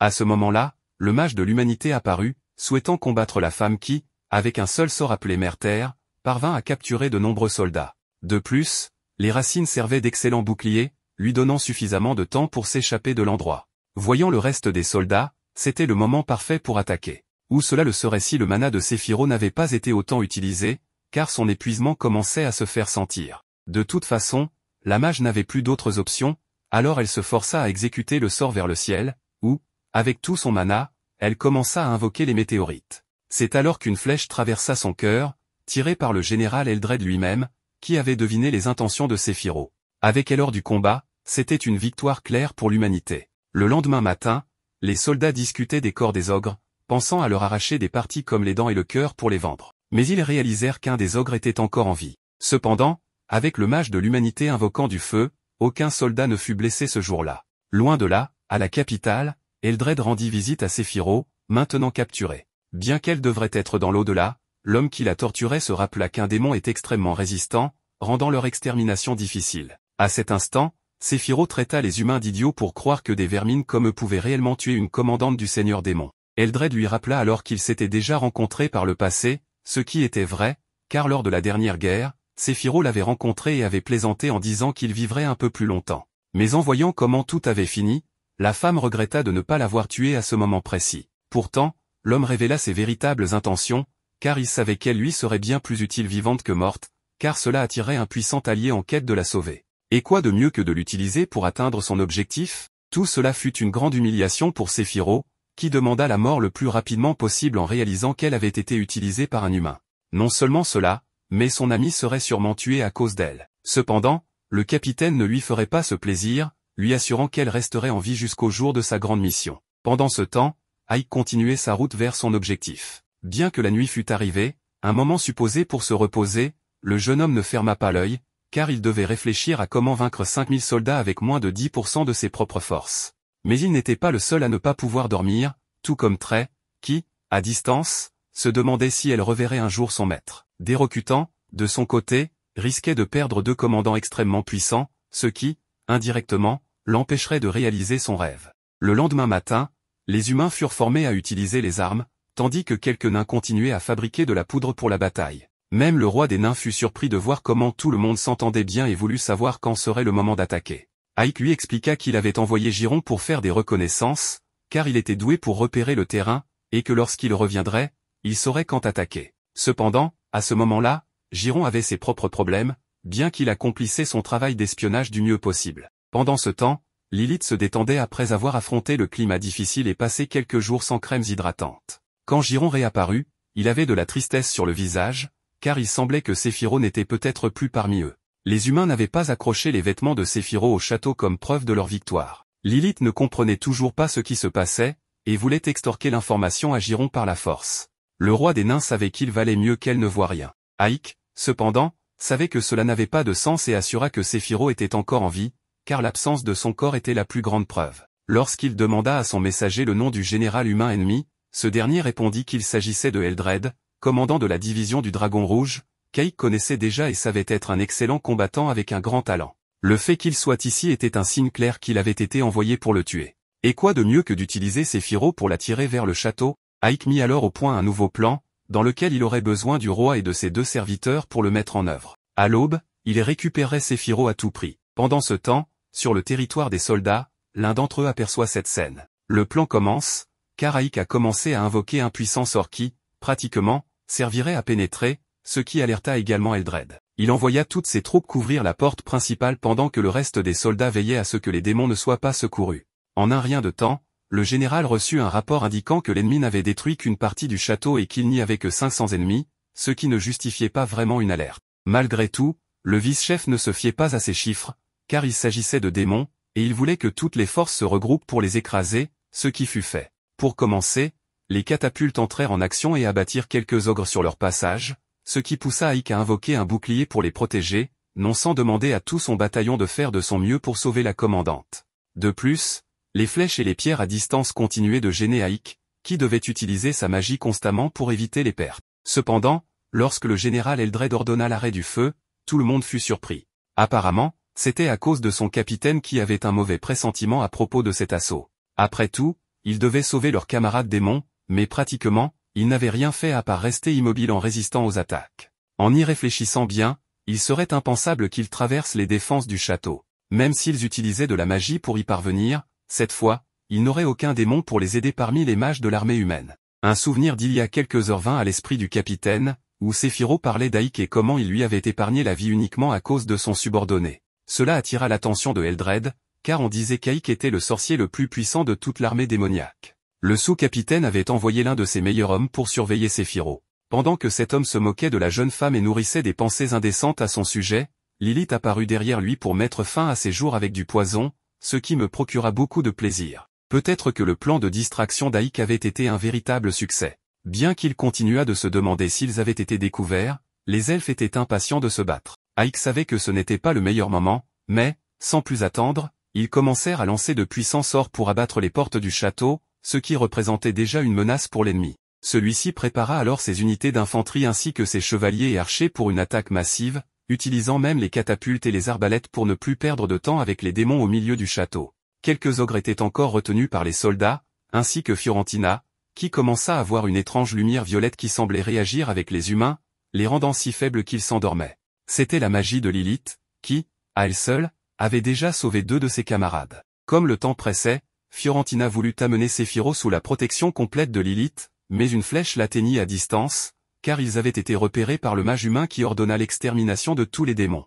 Cela ne fit que faire rire Lilith, car l'humain n'avait pas vu le messager d'Ike, qui s'était approché suffisamment pour l'effrayer et le distraire, assurant ainsi qu'il avait pu apparaître sans être vu grâce à une petite ruse. Cela fit que, au loin, la baguette d'Ike émit un son, marquant ainsi le début de la deuxième phase de son plan. Cette phase consistait à dissiper l'invisibilité accordée à un petit groupe d'humains qui, armés, purent rapidement éliminer tous les soldats. Cela motiva également les autres ogres capturés à se battre pour leur survie contre les soldats. Fiorentina, quant à elle, était trop blessée pour parler, et sa vie prit fin peu de temps après, n'ayant plus d'énergie après l'âpre combat. Pendant ce temps, le mage humain continuait de poser des problèmes avec sa magie, ce qui mit Séphiro dans une telle colère qu'elle décida d'aller directement l'affronter, le projetant au sol avant de faire exploser sa tête. Bien que le reste des soldats auraient été massacrés par elle, Lilith demanda une certaine clémence, car elle devait leur demander quelque chose d'urgent à tous, y compris aux orques. Cependant, Séphiro était déterminé à se venger, mais Lilith lui assura qu'elle ne pouvait pas, car ses ordres venaient directement d'Ike. Cela ramena Séphiro à la raison, d'autant plus qu'il semblait que Fiorentina pourrait encore être sauvée si tous se concentraient sur le plan. Eldred apprit alors que des démons étaient entrés sans être vus et avaient emmené Séphiro, ainsi que les autres ogres, pendant que tout le monde combattait. Lorsque le général entendit dire que l'ennemi était apparu de nulle part, il comprit immédiatement que c'était la magie d'Ike qui avait permis aux humains d'être réellement efficaces au combat. Avec Séphiro détruisant les catapultes de l'intérieur du château et un groupe d'ogres massacrant des soldats, cela créait un problème majeur pour Eldred, qui ne pouvait plus les affronter directement. Le messager, réalisant que son plan avait parfaitement fonctionné, lança une fusée pour informer son maître qu'il pouvait se retirer victorieux. Cela nous amène à la partie concernant les nains, qui arrivèrent avec leur mission, accompagnés de griffons, transportant d'étranges barils dans les airs. Leur plan était de déclencher une grande explosion, ce que Lilith informa immédiatement à ses compagnons, sachant qu'ils devaient quitter la zone le plus vite possible avant d'être réduits en cendres par la dynamite. Tous s'échappèrent par les trous du château, tandis que le général humain observait avec stupeur les barils voler vers eux, une nouvelle arme des démons. Il ordonna immédiatement à ses soldats de se replier pour se réfugier près de la porte principale par précaution. Cependant, les griffons avaient déjà atteint leur cible et larguèrent les barils, qui explosèrent avec une telle puissance qu'ils blessèrent plusieurs personnes à l'intérieur. Prenant cela en compte, Ike ordonna d'aller directement au château ennemi pour tirer parti de la situation. C'était trop pour Eldred, qui, sachant qu'il n'avait plus le temps de dresser d'autres barrières, comprit qu'il n'avait plus d'option. Il ordonna donc intelligemment une retraite immédiate de tous les soldats, tout en promettant que la prochaine fois qu'il rencontrerait Ike, il mettrait fin à ses jours. Ainsi, le lendemain arriva, et tant les ogres que les humains avaient récupéré tout le château. Cela ne plaisait toujours pas à Bello, le chef des loups, qui continuait à se demander comment les humains avaient pu passer. Cependant, comme c'étaient les forces d'attaque d'Aik, il n'avait pas d'autre choix que de l'accepter. Séphiro, pour sa part, avait encore du mal à croire qu'elle était toujours en vie et respirait grâce aux humains, sans oublier l'aide des nains et de toutes leurs armes fabriquées. Quant à Fiorentina, elle fut soignée à temps, et sa vie n'était plus en danger. Cependant, les grandes bêtes restaient un peu tristes d'avoir été occupées au moment où Séphiro avait été enlevée, alors qu'elle n'était pas présente. Séphiro s'excusa d'avoir envoyé au combat des soldats sans suffisamment de préparation. C'est à ce moment qu'Aik reçut un message spécial, une lettre du commandant Eldred. Dans cette lettre, Eldred admettait qu'il avait été vaincu lors de leur dernier combat en raison des plans astucieux d'Aik et de la rapidité de ses actions, ce qui l'obligeait à le féliciter par écrit. Il ajoutait également qu'il espérait qu'il se retrouverait bientôt pour un nouveau combat, en plus d'un message de félicitations supplémentaires. Tout cela amena Aik à penser que Eldred était une personne extrêmement chevaleresque. Cependant, Séphiro se rappela qu'elle n'avait pas été traitée de façon très chevaleresque lorsqu'elle avait été capturée, et elle avait également perdu beaucoup de soldats en combattant sans Aik à ses côtés, ce qui ne lui apportait que de l'humiliation. Pour la calmer, Aik lui expliqua que cela faisait partie du combat, et il ajouta que quelqu'un comme Eldred devait être un combattant exceptionnel pour l'avoir capturé.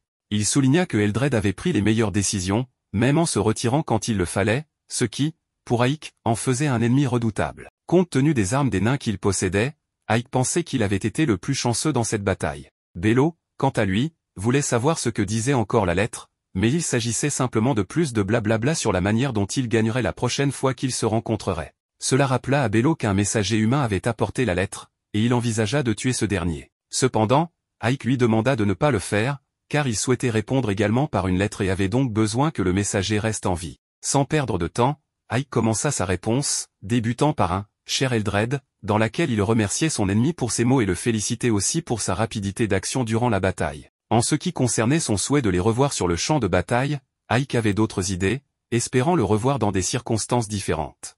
Une fois la lettre terminée, Aik la remit à son messager pour qu'elle soit envoyée. Séphiro en profita pour taquiner Aik, demandant s'il tenait tellement à elle pour l'avoir sauvée malgré tout.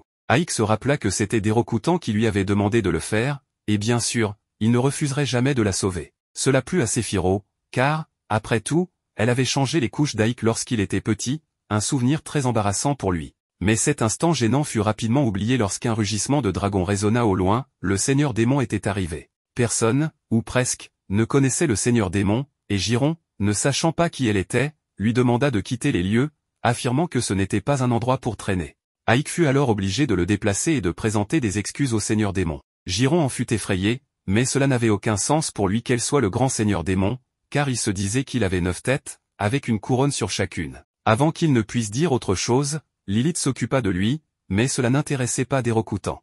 Après tout, seuls quelques démons connaissaient son visage, et en y réfléchissant bien, la réaction de Giron en la voyant pour la première fois était celle que tout le monde avait. Bien que Giron ait déjà fait une gaffe, il se souvint à ce moment-là que c'était elle, la jeune femme qui avait sauvé Ibala quand Aik n'était pas là.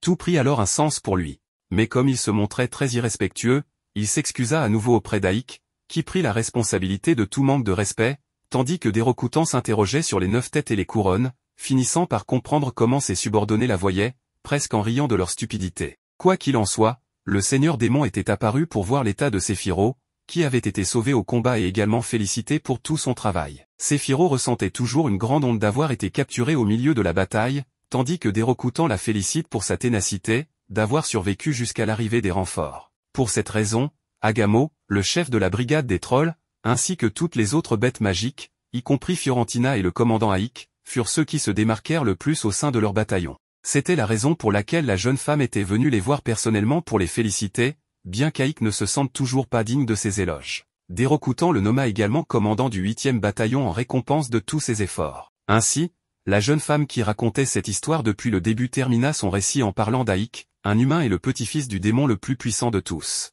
Un jour, Aïk partit pour unir plusieurs races et royaumes afin de ramener la paix dans ce monde.